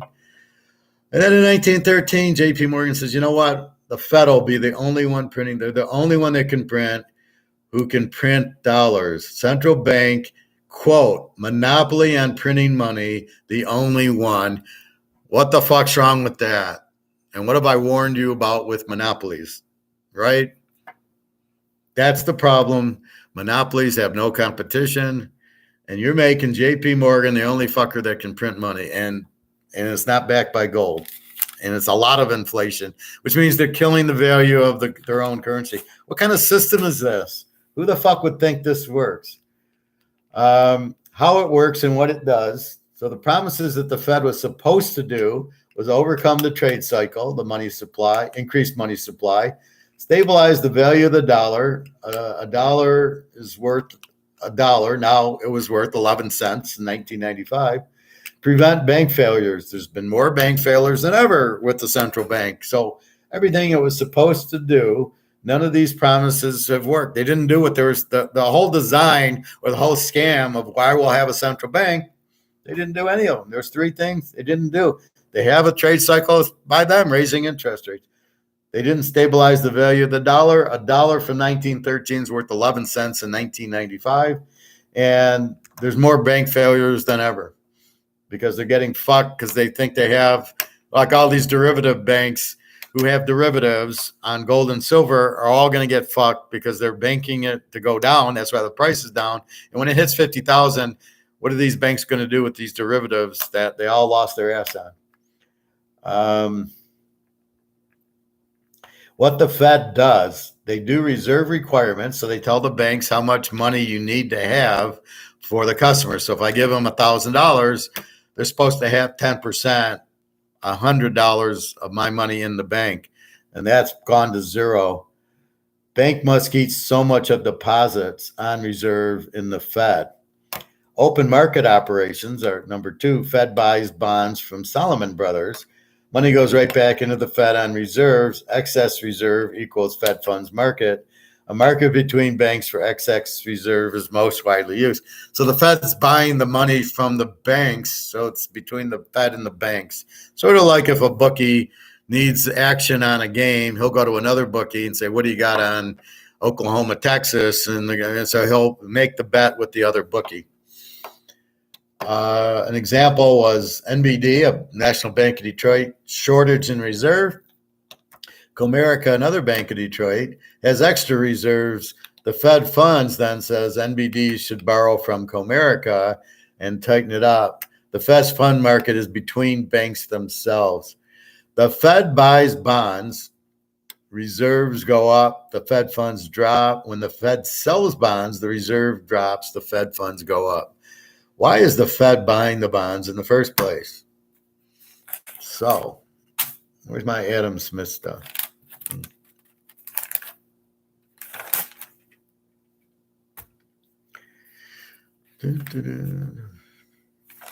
I went through the Romans last time, but I'll do it next time or later or a different one.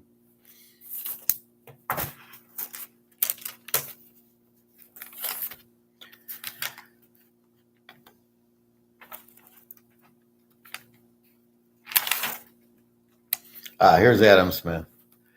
This is always a fun read, and even if I repeat it, and some of mine I don't care.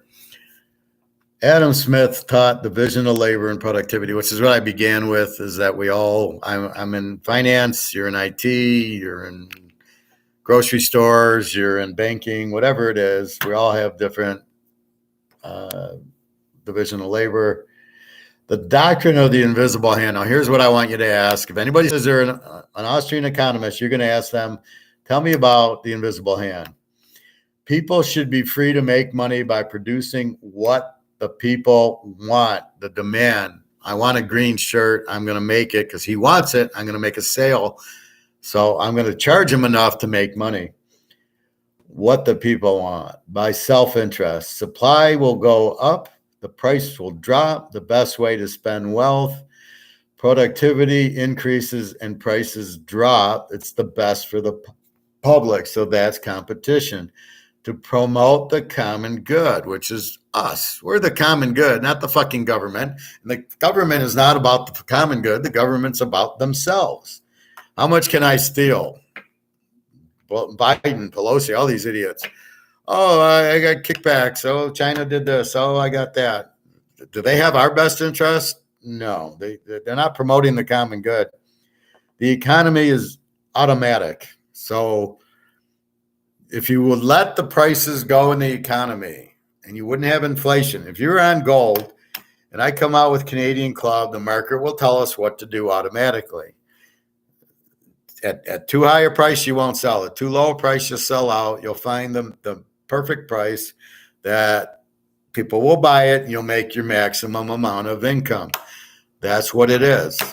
As I said, that's what football is. It's coming up with the perfect spread. So if it's 3, might not be enough. And that's what I come into is I got what the perfect spread should be. Like in the TCU game, no, who was it? It was Baylor, right? I have Baylor as a 10-point favorite. They were getting 3 points from Texas Tech. Well, that wasn't the perfect spread. The market was wrong. It had Texas Tech laying 3, not Baylor. You made Baylor the dog, and what did it do? Baylor won by 20. So the market, per the market, the spread should have been my spread, Baylor minus 10. That would have been about right. That should have got even balance. But it wasn't. It was Texas Tech minus 3 in a game that Baylor was the better team and won by 20. Now, it didn't work in the Oklahoma State game, I had them favored by 10 and Kansas State killed them. So I haven't got the right market on Kansas State. That's the adjustments I make, is going, where did this come from? And then usually it's a new quarterback or a quarterback's injured and the other guy comes in and you have no information. He lights it up, Van Dyke rising and those examples. So that's what you have, and that's what the market does. But you don't need anybody. Just let the market happen. If the money goes on Baylor, then let it go to 2 to 1 to even. But what does Vegas do? They go, we're going to leave it at 3, and we'll just adjust the juice. We'll make it 120, 130, 140. No. You should go 2-1-0, 1-2-3 the other way. You don't have it right. Now, what they do on our totals that me and Nick always talk about is, Oklahoma, Kansas was 63. And then all of a sudden, the market comes in and bets the over, but they don't listen to the market and go to 64. They go to 67. And that's why me and Nick always on the totals get it in on Monday before Vegas, which doesn't listen to the market, does their own jump. They're not using the invisible hand. The invisible hand will say for every $1 million or $2 million bet, you raise the price, you raise the spread up point. Well, there's no way you're getting that much money in to raise the spread 5 points. And that's what I noticed in Saturday. If you listen to my Saturday show, was how all these totals were moving by 3 points. And all of them moved in the wrong direction. So there was a 58 that went down to 55, and they scored 65 in the game. You're like, what the fuck? The invisible hand would say, make the spread, and the public will bet it even. You don't have to touch it. You just let the public move it. That's football. But in the market, the public determines, what do you sell this at? And the public, the market will determine the sale price. They'll determine if they even want it. Then they'll determine the price. Well, when this goes to $2.99 for a 2-liter, the public doesn't buy it. That's the free market working. What does Pepsi do? They put it on sale for $1.99 because nobody wants to pay $2.99 for it. If you go for the steaks, what do? Well, it's $11.99 for a New York strip. Okay, I'll buy one of them. If you make it $20, I don't buy it. It's over market. I won't pay for it. Now the butcher's stuck with the inventory that's only going to last him a day or two, so he's fucked. But that's the market working. So that's the perfect market is you put it out, somebody bids it. And if you make it too high, nobody buys it. If you make it too low, then people will buy more. And that's okay. It depends. If you're a butcher, you don't care because you can only hold your meat so long before it goes stale. Pop's a little different because you can keep the pop on the shelf for a month, and it's pretty much that's what the carbonation will keep the flavor. That's why a lot of these ketchups and barbecue sauce has the high fructose corn syrup in it. It's to keep it for if it needs to sit on the shelf for 6 months, it'll keep its flavor, but it's terrible for you. It's one of the biggest causes of cancer is the high fructose corn syrup. So you eliminate all the high fructose corn syrup items. You don't buy it.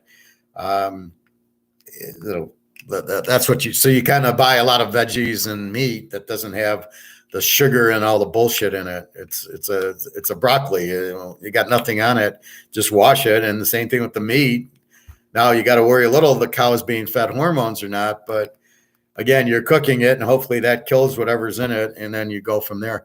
That's the market. That's Adam Smith. The economy is automatic. That's all Adam Smith. Then ask the guy who says he knows Austrian economics, what's laissez-faire? Laissez-faire is leave it alone. Keep the government out of the way. Prices drop, standard of living goes up, free trade. Those are the things that we want. We want this to be 99 cents, right? So we can buy it.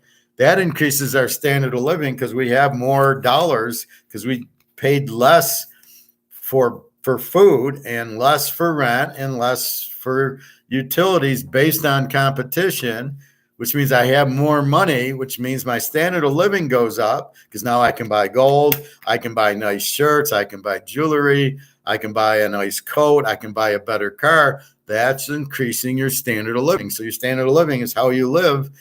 You can live in a box or you can live in a nice house and you can have nice stuff. The nicer your stuff, that's your better standard of living. So that's the object. That's why you save. That's why you put money.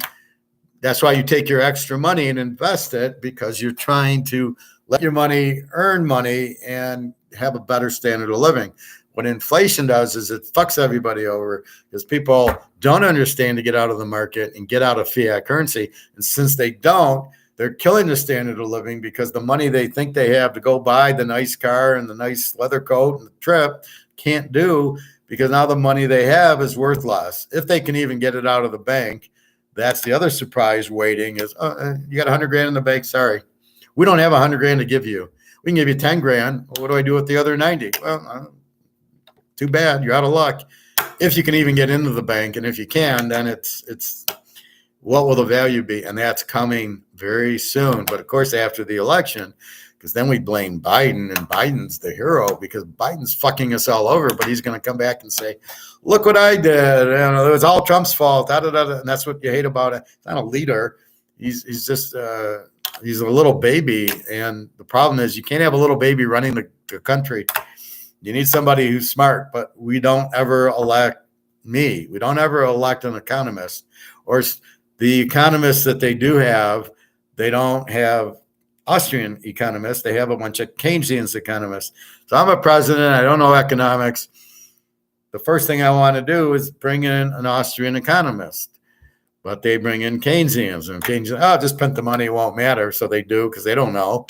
And it fucks the country. And then they're like, but they don't understand because we're not electing people that understand money and finance. And it kills us all. And we all get fucked because we elect lawyers who don't know anything. And that's really the problem. And then if they bring in their buddy who's a Keynesian, we're all fucked. And that's what's happening now.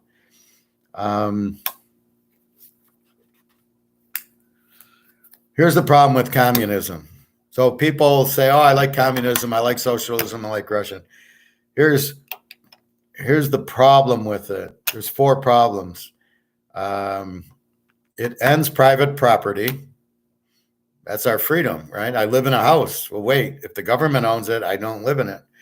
No family influence. So they try to take family out of it. They try to have the state be the family. Oh, the government will help you, and no family, and the divorce rate goes up, and no religion or God. They want the government to be the religion and God, and no monarchy. So if you're in Europe where you had kings and queens, no more. What they want is the government to run it. And I got here, it's an Amway type of system. Person on top controls person on the bottom. They don't know the purpose of the system. So I call that as the Amway system, where the guy comes in and they get you to come in and you buy, helps the guy on top. It doesn't, unless you bring in new people, you don't make any money. The KGB and the CIA use this system. FYI. It's not good. So that was my Adam Smith.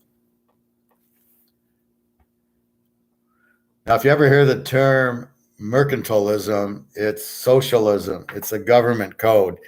And that's basically what I just told you. That's, if you ever watched the movie or play Les Miserables, it's about the French Revolution, and they did socialism, and that's why you had the rich, and that's why you had the poor singing on the streets, and they're all starving and all that. And the guy steals a loaf of bread because socialism. That's basically. If anybody says socialism is good, you point to that movie and say that's what socialism is. It's the king who's rich, everybody else is poor, struggling, and they are controlling everything. And it sucks, as we know, and it's terrible. I don't know. How to become a financial power. First thing you need is low taxes. Do we have low taxes? Second thing we need is free trade, which is the most important. Do we have free trade? Third is a rule of law. You must have law or there'd be chaos. 4 is stable money. Do we have stable money? And 5 is good communicators or good communications. So we don't have low taxes. I don't think we have free trade, although we should.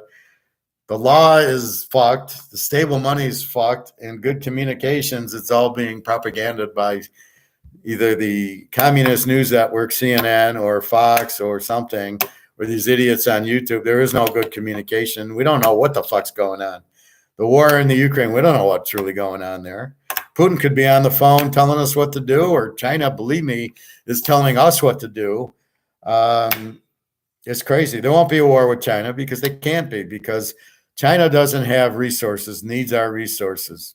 And we can very easily put a blockade on the Straits of China or whatever. I was saying, if we blockade it, they're fucked, because they need everything shipped to them. They don't have oil, so they need oil shipped. If we block that, they got 2 months and they're all dead. Who is the person commenting as me? What are you talking about, Nick? The one about my economic advice is to invest all your money in math, gambling, and Pizza Hut?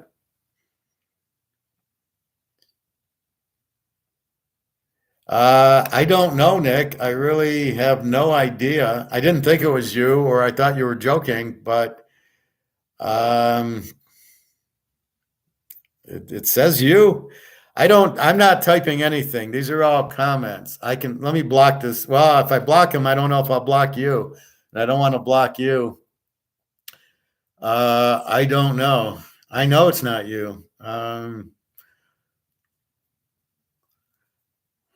I'm at a mystery, because, like, as you can see, Don Play and Bobby Bonilla, they're them, and you are you.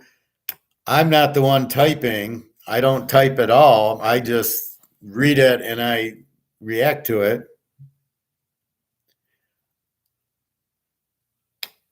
Yeah, please do.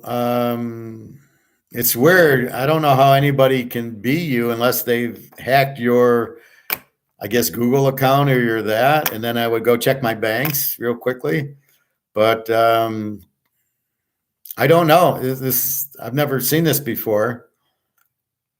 I would think it is hacked, but it's hacked as Nick Meta. So I can't, if I block them, I'm blocking you, I believe, and I don't want to block you. So we need a little code. And then, but again, if I block that person, I might be blocking you also, which I don't want to do. So I don't know. It's really weird, but yes, I think that is a hack. Good point. And then we got to know who's talking to me. I assume Bobby. I know lives in Tampa, and I know we talk silver, so I know that's Bobby. Don Play, I don't know, but all he's saying is hello. Oh, okay. Well, don't tell me here. He'll use the same thing. But yeah, never click on any links or BS advertisements. Yeah, I hear you, Bobby. But have you ever seen this, Bobby, where somebody's pretending to be Nick? And I know of Nick a long time, and I've never seen it. Yeah, I get it. This is incredibly well. Here's the Russians or the Chinese going after it. This is all Russian made. These are the people who are buying Bitcoin are trusting. It's weird as it's not me. I mean, it's not like they're Teaser King or anything. And again, I don't type, so I don't know where it's coming from, but it's really weird. Yeah, check your banks, change your password. Yeah, that's what I'm saying. I get those other weirdos, and I hide them, and then I think they come back with a new ID, and I still get the same bullshit, and I hide them again. Or those sex chat little promos that I get and I hide, and then they come in as another one. Those I can hide, and then they don't seem to come, like they're not coming back. Or those couple of strange people who I had to kick out, I don't see them back. But yeah, when Nick's talking about Pizza Hut, I know he goes and eats steak. So it's probably the guy who didn't like that I lived in an apartment, so therefore I'm not smart and I can't give economic advice because I live in an apartment. I mean, it's probably the same guy. Anyway, so back to financial power. And it's, again, low taxes, because you want the people to keep their money. You don't want the government raising taxes and having the money, because they don't spend it. You spend your money the best way for you. Like Nick's going to do with the steaks, right? He's, if it's $40, he's not going to buy it. You think the government does that? No, they get the tax money in, they buy the steaks. Free trade. I don't want to, let's say I wanted to sell saying random stuff about being mad. Yeah, well, that's probably the same guy, right? Although he's not too being fake Nick, he's not too bad. But I get that a lot with some of these girls on Twitter where they pretend to be like this pretty girl, and then you ask for a video chat and they don't video chat with you, and you know it's a scam. So it's a lot of that where they pretend to be somebody else, and I've seen that before. That's why the girls I know I've seen, and we Skyped, and then I know it's them, and then I got their number, and then that's the number on WhatsApp. So I know I'm actually talking to my girlfriends on WhatsApp, not some Chinese guy pretending to be them. So again, free trade is important because, so let's say me and Bobby wanted, like I say, look, Bobby, I'll sell you some silver bullion that I got, the Buffaloes. I paid 23 an ounce. I'll sell them to you for 23 an ounce. That's free trade. I'm not going to charge Bobby to sell it to him. He's going to give me that price. We both benefit. He gets the silver. I get what I paid for it. So, well, I'd be more happy getting a couple dollars more, because why should I sell it at that? But I could be a carrier for him and sell it to him and then drive back to the store. And if they have more Buffalo rounds, I could do that. So I could be the conduit where me and Bobby can have the free trade where we agree on that. I sell it to him for $25, or he sends me money and I just go buy it, and then he's got to pay for the FedEx. I mean, something like that. But that's free trade. I'm not charging him for the trade. It's free. That's how it should be. Rule of law is just chaos now. So in other words, if somebody cheats me and asks for money and it's not really them, I need a rule of law to get my money back. And that's what we need, is that rule of law. And it's not there now. It's political, and it's the Keynesians and it's the Chinese running America. And a lot of these laws that are being, these people getting killed in Chicago, and then nobody does anything because they're liberals or whatever the reason, they're not prosecuting. Or California, everybody's flooding out of California because there's no laws going on there. You could get killed and there's no replica. Or what I heard is people are shoplifting. So in San Francisco, and you can talk to Barry Bonds on this. People are walking in the stores and just grabbing steaks and walking out, or whatever, whiskey or groceries, whatever, and they're walking out, and they can't prosecute them. The law is not working there. Well, you can't have a business in a place where people can steal from you and there's no repercussions. What the fuck is that? So there's no rule of law. Sterling, I want the same rule of law that Trump follows.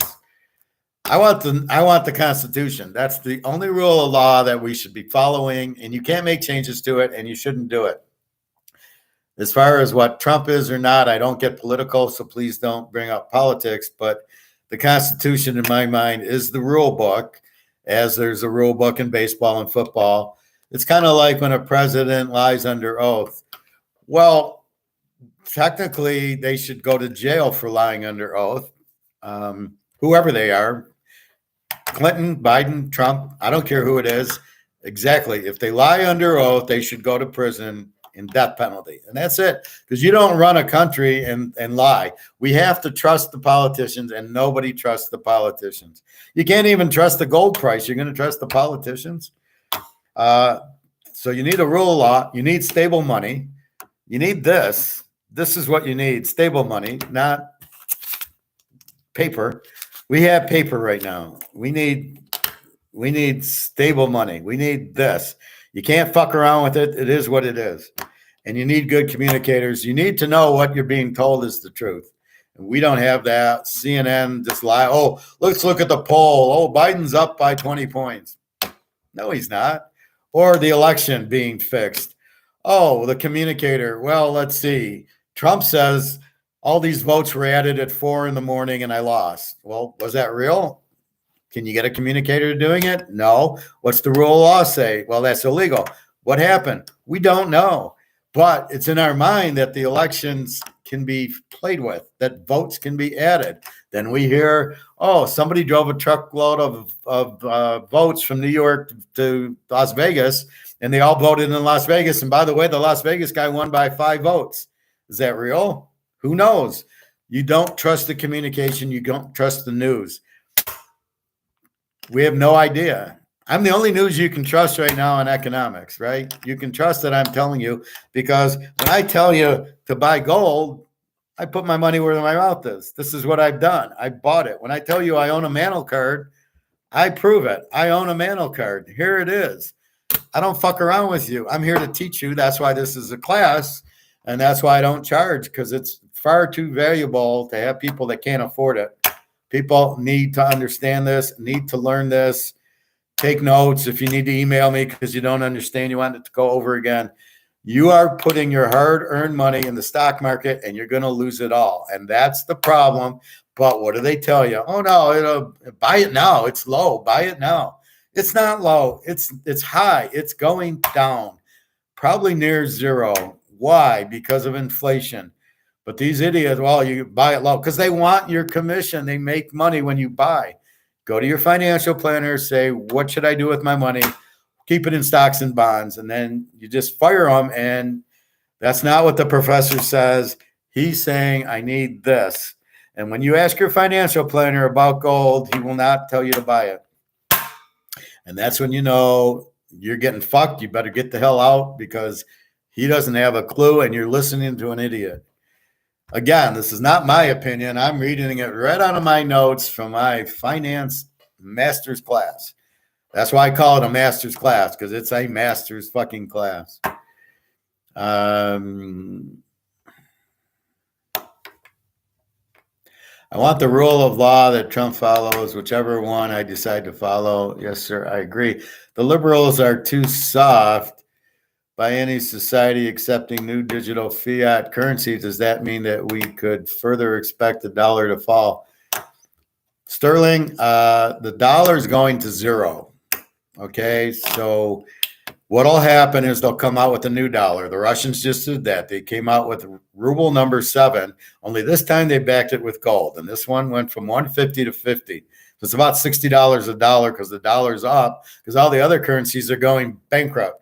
So all I do is refer you to Japan and England right now, and Europe and the euro, and you will see what's happening there is coming here. That's all I can tell you. That's the proof. Look what happened to Sri Lanka. Look what's happening to Pakistan. Look what's happening to Japan. They're going broke because you cannot print money and it keeps going. So that's what's going to happen. And I'm giving you examples so you can see that it's going to happen here, because what are we doing? We're printing it to fucking zero. There will not be a digital currency, because JP Morgan, who runs the Federal Reserve, runs the banks runs the politicians. That's how they get elected. And the banks do not want to not have this. This is how the banks make money, by printing this. JP Morgan, as I said, is a monopoly on printing money.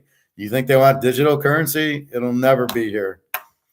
When speaking from the podium, one should be honest. Free Donald Trump. We didn't have this much distrust in the government. Again, you got to stop with the Donald Trump and all that. I don't really, it's all hearsay, and I don't really want to go there. I'm talking economics right now. So please, you'll have to stop with the political. It's not value added in this class. This is a class, and I'm not talking politics. So that's that.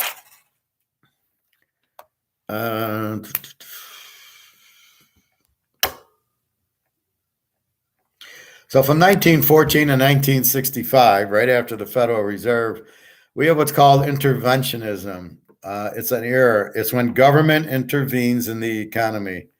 Progressive income tax. The Fed came in due to political favors.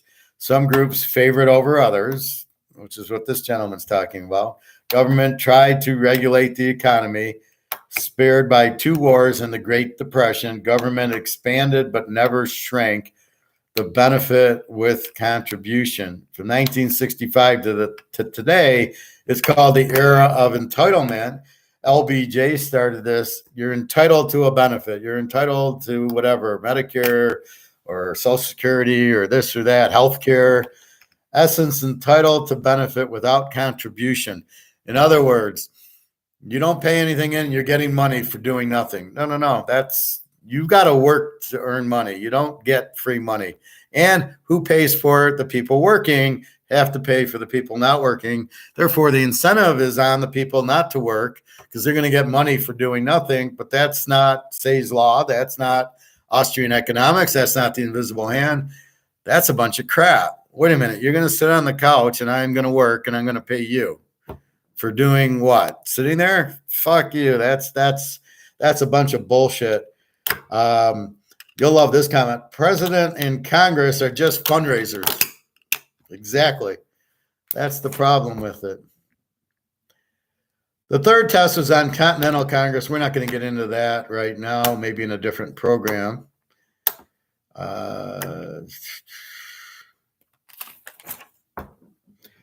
So we get into like as the U.S. started, it's all because of Adam Smith that we were the most successful country in the world. And now all the Keynesian communists are trying to destroy us. If we would just stick with Adam Smith, how we grew to the biggest, best country ever in the world, we could again be the biggest, best country ever in the world. But because these guys are fucking around wanting freebies and for some reason trying to destroy us in the inside. So I think what's happening is the Nazis did war, right? Military. That's expensive and they couldn't win the war. Is what I think they're doing is getting involved in the government. So they're corrupting the government and they're invading us from within. And now they're fucking our money supply over. And all the politicians are corrupt because they're all paid by George Soros, Rockefeller, Rothschild. All the rich guys are running the world basically. But they're not Austrian economists. So therefore they're just basically, fucking everybody up. And so they can do what? They have all the money. What else do they need? And they get in a little Jefferson and Hamilton.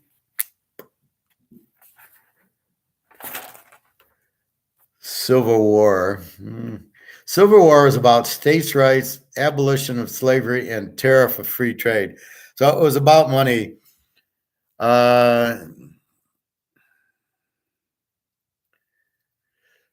Department so the Civil War was about a tariff. The tariff was the South sold goods they had cotton, right? All the cotton gins and everything.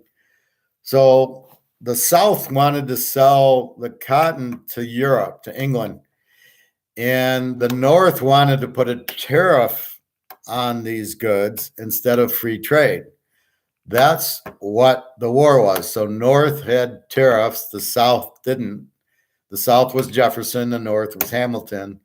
The South wanted free trade, low price for manufactured goods, sell abroad. The North wanted tariffs against the British. That's why you had the Civil War. Was it about slavery? Maybe. I don't know. States' rights, meaning if Virginia wanted to sell cotton to Britain, the state wanted to do it. They didn't need this government getting in the way. So that's what the war was about. As usual, it's about money. It's about tariffs, which is what caused the Great Depression, which is what caused World War II. It's always about money. The British bought the cotton to make the clothes. That's why they wanted the cotton. That's why the South had a moneymaker, just like tobacco, and the North's getting in the way. Why is the North telling the South what to do? Let's have a war. And that's basically, the North didn't want the British competition. The South sold cotton to Britain, so the North didn't want the competition. The Southern states got pissed off and succeeded and left the Union. The economic growth slowed down. So you're again fucking it with tariffs. We've learned that lesson. Civil War, we've learned it. Great Depression, we learned it in World War II. How many times do we keep needing to learn it? And now we're learning it again with China and Russia, and stopping Russia with the sanctions and China trying to put tariffs on it. When I heard that Trump was trying to add tariffs to China, I immediately bought gold, because you're fucked. You're raising taxes, you're raising costs, you're killing the economy. And as soon as he did that, I knew we were fucked. And then Biden comes in, and the Chinese put him in charge so we could get rid of the tariffs, basically. So it all comes back to money and tariffs and taxes. It's all the same throughout history. It'll be the same there.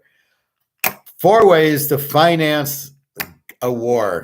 So you go to war, Putin, how do you finance it? There's 4 ways. There's taxes, there's bonds, there's fiat currency, and then there's bank credit. So the central bank prints it, or the bank prints it.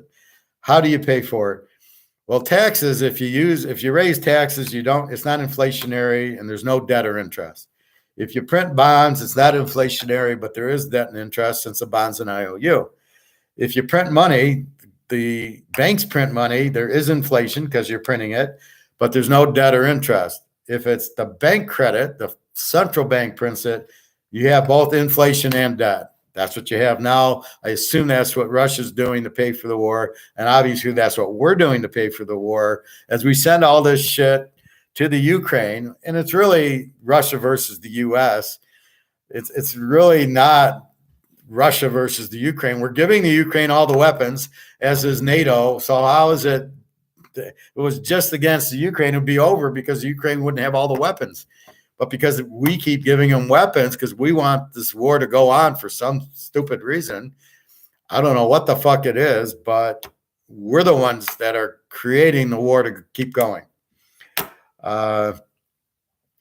Lincoln, during the Civil War, went to fiat money, greenbacks, to pay for the war. That was inflation. That's how Lincoln paid for the Civil War. We all know how that ended. He inflated, and they came out with new money. How did the North finance the war? With greenbacks, fiat money. Lincoln issued greenbacks, 2 types of money floating around: greenbacks traded at a discount, inflated, and gold. Funny how gold gets in there.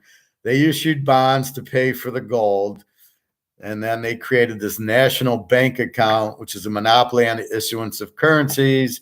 Reserves could be bonds, greenback, or gold. Well, what did they think? Then they outlawed gold. They outlawed the state bank notes, taxed the bank notes. I don't know. Anyway, so they went with bank notes. They didn't want gold. They inflated. The problem with wars, it costs money, and there's no revenue coming in. The revenue comes in with what Hitler did.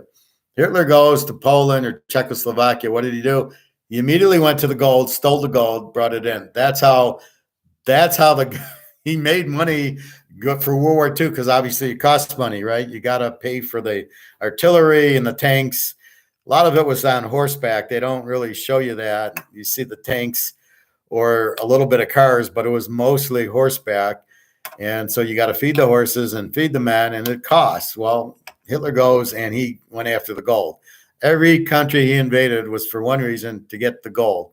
That was it, because he knew if he got the gold, then he could pay for the thing. Every country.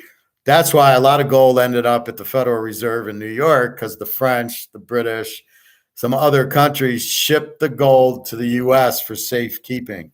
That's why we had it, and that's why they all came back to get it.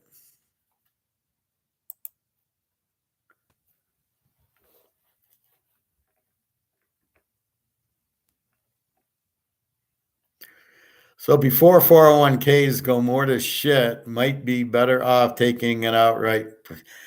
Bobby, if it's in, what's your 401k in? Stock or cash?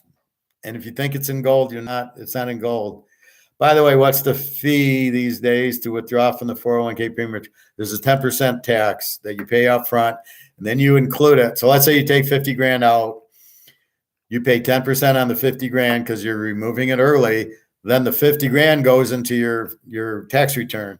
So if you make 100 grand, you now made 150 grand, and then you got to calculate taxes on that.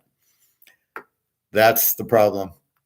So when they gave you the bullshit about not paying your taxes now and put your money in an IRA, they weren't telling you the whole story. They weren't preparing you for when you pulled it out, that if you needed the money, so you're better off of paying the taxes when you paid the taxes, unless it's an IRA for the company, where if the New York Mets gave you an IRA and said, if you contribute 5,000, we'll match it. Okay, well, in a sense, what they're doing is paying the taxes for you. However, if you just took the money and you did your tax return and you put the money in, you're getting fucked now when you pull it. If you need the money, if you can wait till you're 63, you don't pay the 10%. You still pay it on your income tax. So if you take 20 grand out, you're 63 now. You pay money. You pull it out. You don't pay the 10% penalty. But if you take 20 grand out, you do your tax return and you made 80 grand. Now you made 100 grand. And by the way, that 20,000, you're not paying tax on it. Although you can opt that option of taking the tax out now, but it won't be at the right amount, because it depends on what you make is what your tax return will be. So if you make, depending on the bracket you're going to be in, you're going to add that, and that's the bracket you're going to pay. So that's it. So, right, nothing's for free. You didn't pay taxes on it in the beginning when you were making all the money, when you could afford the taxes. So now, yes, you'll have to pay it, but you'll have to pay the 10% penalty. However, if you buy Mr. Gold Ounce at 1,800 and it goes to 50,000, I think it pays it more than not paid the tax you have to pay on it, because we're not paying tax on this. I'm not paying tax on that. I'm never going to declare it. I get 50 grand. Thank you very much. Nobody knows, under the table. I'm not going to admit it. Never in a million years. So that's my point. When you do it, and that's why you sell one at a time and take a little bit of money. You wouldn't sell 20 ounces at a time. I mean, unless there was just some major thing you wanted to buy, like an island or something. So that's the thing.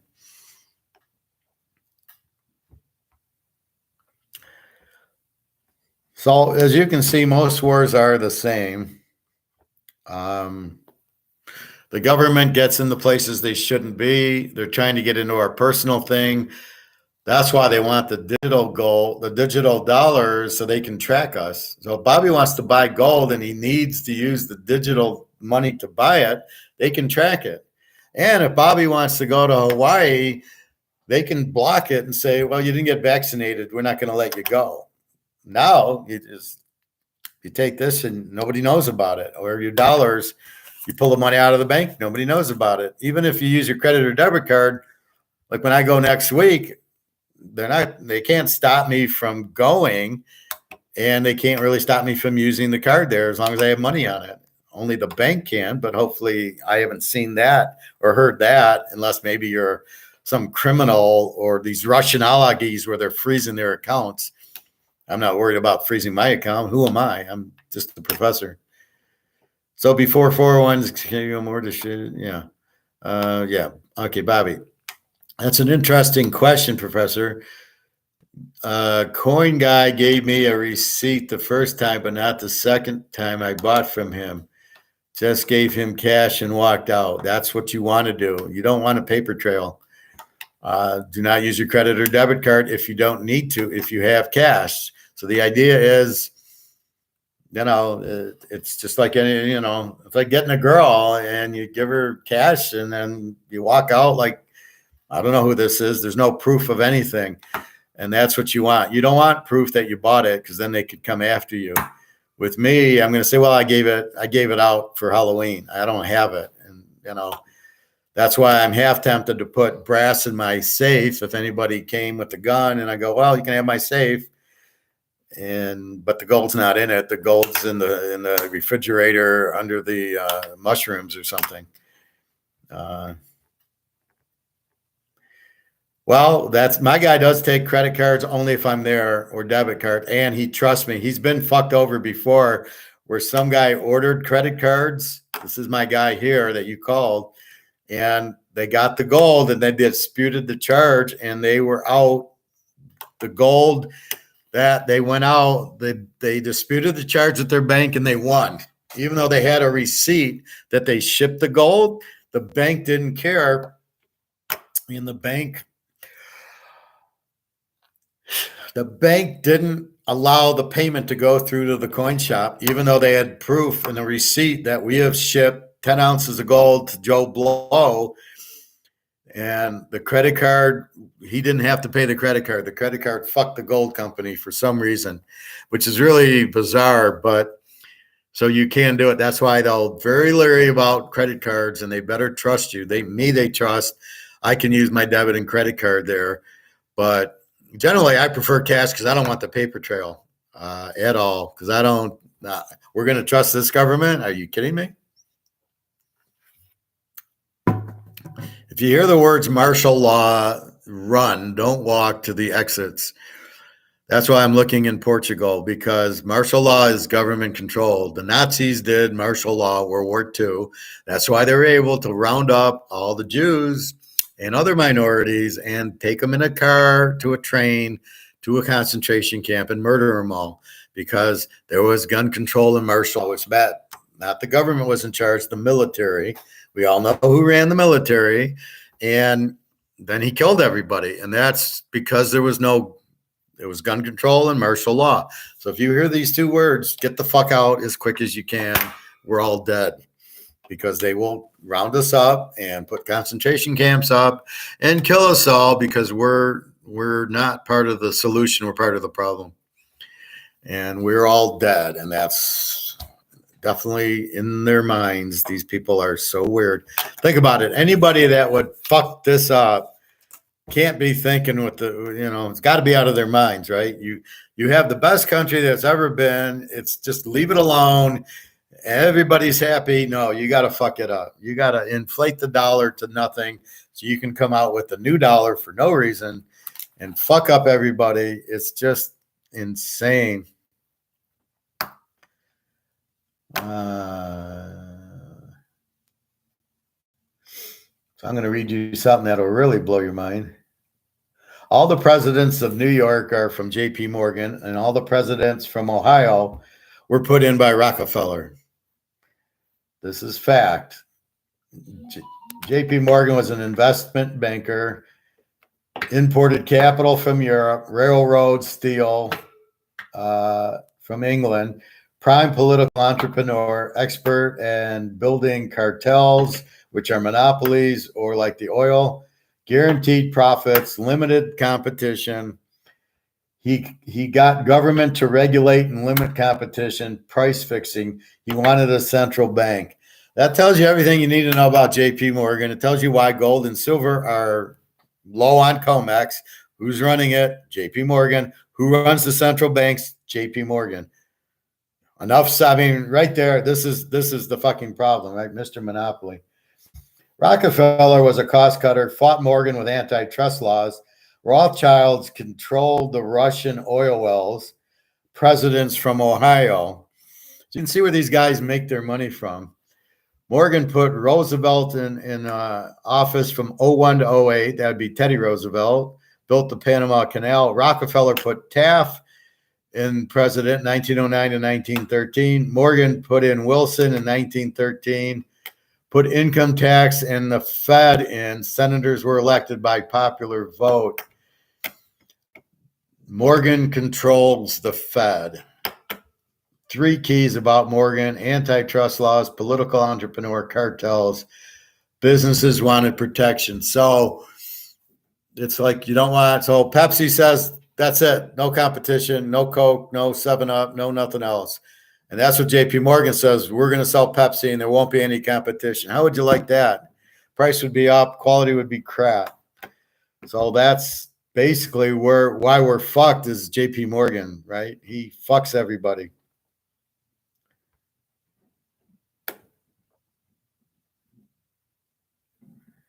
All right.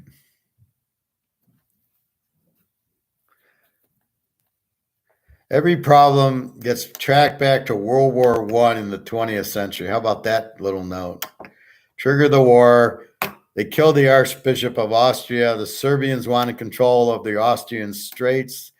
The mafia was the Russians' alliance with the mafia and the Serbians. Princip was the Black Hand or the mafia. That's what World War I was about, and that's what created all these issues that takes place right now is from World War I, from the mafia, from the U.S., from J.P. fucking Morgan.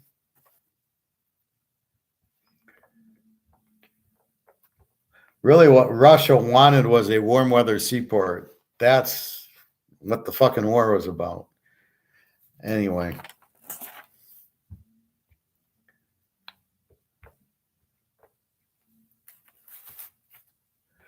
J.P. Morgan was responsible for the U.S. into World War I. Can you believe this shit? Morgan buys all war materials for France and England. So this is Sherlock Holmes 2. Morgan is Moriarty. He buys the goods, makes the war, sells the arms to both sides. J.P. Morgan did it first. Buys all the war material for France and England. That creates a gold influx from England and France because they had to pay for the weapons. So it comes back to gold. Securities are also used to buy war materials. Morgan liquidates Britain, sells the stocks, private loans through Morgan. So Morgan basically takes the Brits who had the lead currency in the world, creates World War I, sells them the goods with all the gold, and then that's the end of England. And that's how we became the lead currency, is J.P. Morgan fucks the British out of it by having this war, and they got to pay for it with their gold. And that shows you he who has the gold makes the rules. So Britain had the gold. Morgan takes it. We're the lead. Now who has the gold? Russia and China. And now everything kind of makes sense, right? Russia has 13,000 tons. China with 25,000 tons of fucking gold, and the U.S. has 0. How do you think this story ends? Not going to be pretty for us. That's what I'm telling you. This is what happens. This is where history repeats. That's the point of the class. So you see what's going to happen. That's why I'm going to Portugal, because maybe they know how to speak Chinese there. But you've got to be out of your fucking mind to think nothing's happening. Okay, enough.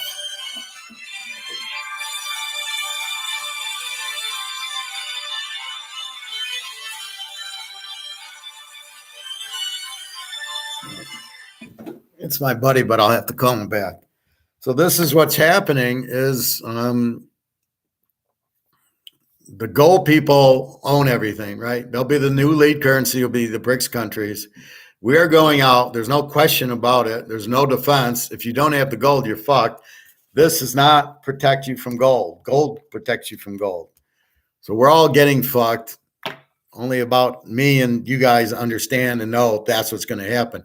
You'll see this stuff on YouTube where these guys are telling you about it, but really it's not, you don't know. I mean, it's going to be, it's going to be ugly. And if you don't have it, you're fucked. And yes, your stocks, if you're counting on stocks to bail you out or your money in your bank, you're fucked.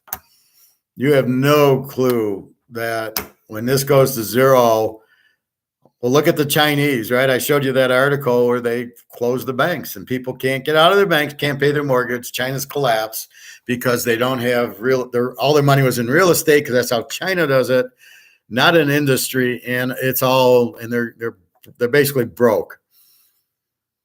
Okay, so what's going to happen? So the banks close. So you don't think the banks are going to close, right? So anyway, that's what's happening. That's what's coming. Get your fucking money out of the bank. At least put it in a safe. Yes, we need a little bit to pay. Like I paid rent today. I had a little bit of money in there. Not a lot. I'll replenish enough for rent. Hopefully that's the job. I'll be back to work and buying more gold and silver.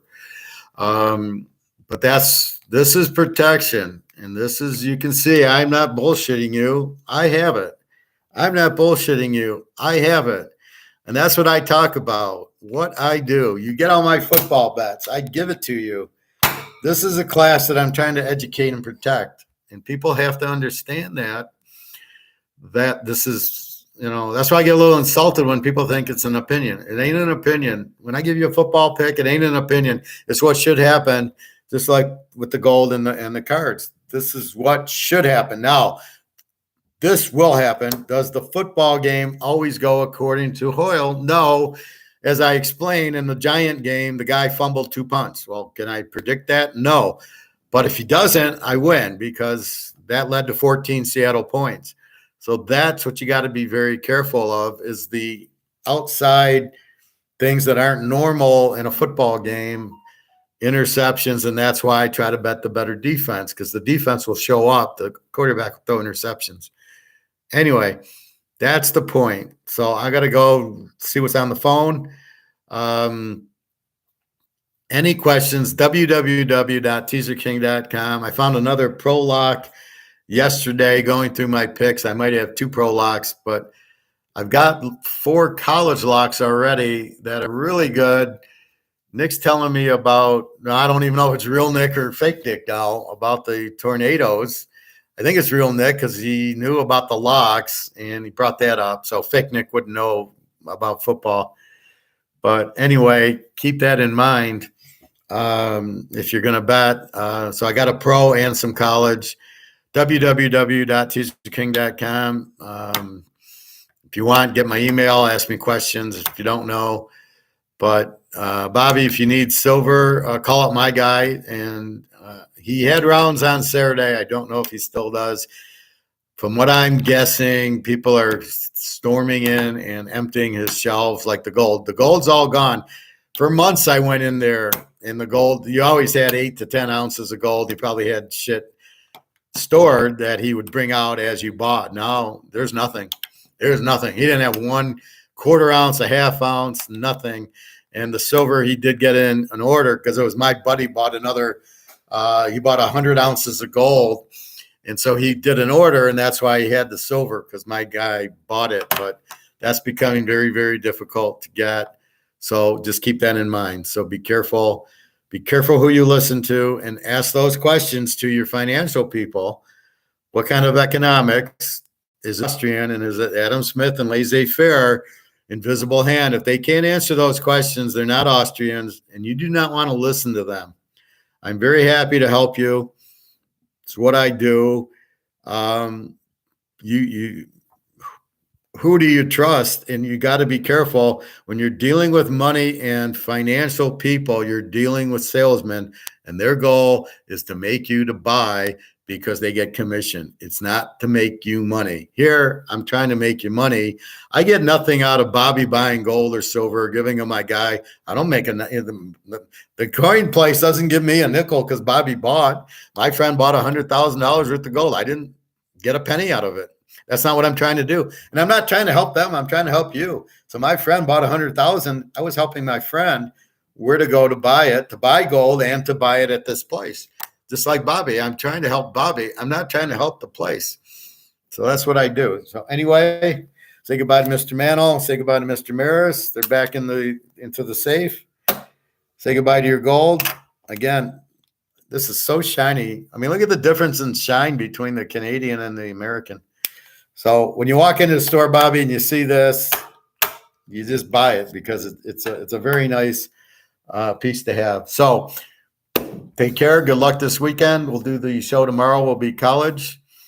Again, keep in mind of the weather. I don't know if there's tornadoes or not, and if they're going to blow through now or next week or what's going on. They will cause overs to go under. They will fuck up games. They'll be low scoring. So if you know a tornado is going to hit Oklahoma, bet it under. But at this point, I don't know. And I tried searching tornadoes and I didn't see anything. So therefore, be careful. Nick, I hope you figure out what's going on, who fake Nick is. But I do get that with some women on Twitter who will pretend to be some hot girl. And then you ask they want money. I don't know who you are. If you want to meet, we can meet. And then I'll give you money if we meet. But they don't meet, they're not real. They are, you ask for a Skype or Teams and they won't do it, then they're phony. So just be careful of these fake people, but they will steal your name. And it's pretty, I see it a lot with these girls. So please be careful. Anyway, have a nice day. And I got to go see what's on the phone. All right. Thank you very much. www.teaserking.com. A lot of good picks this week. And I'm mad because I lost last week. You know how I get when I get mad.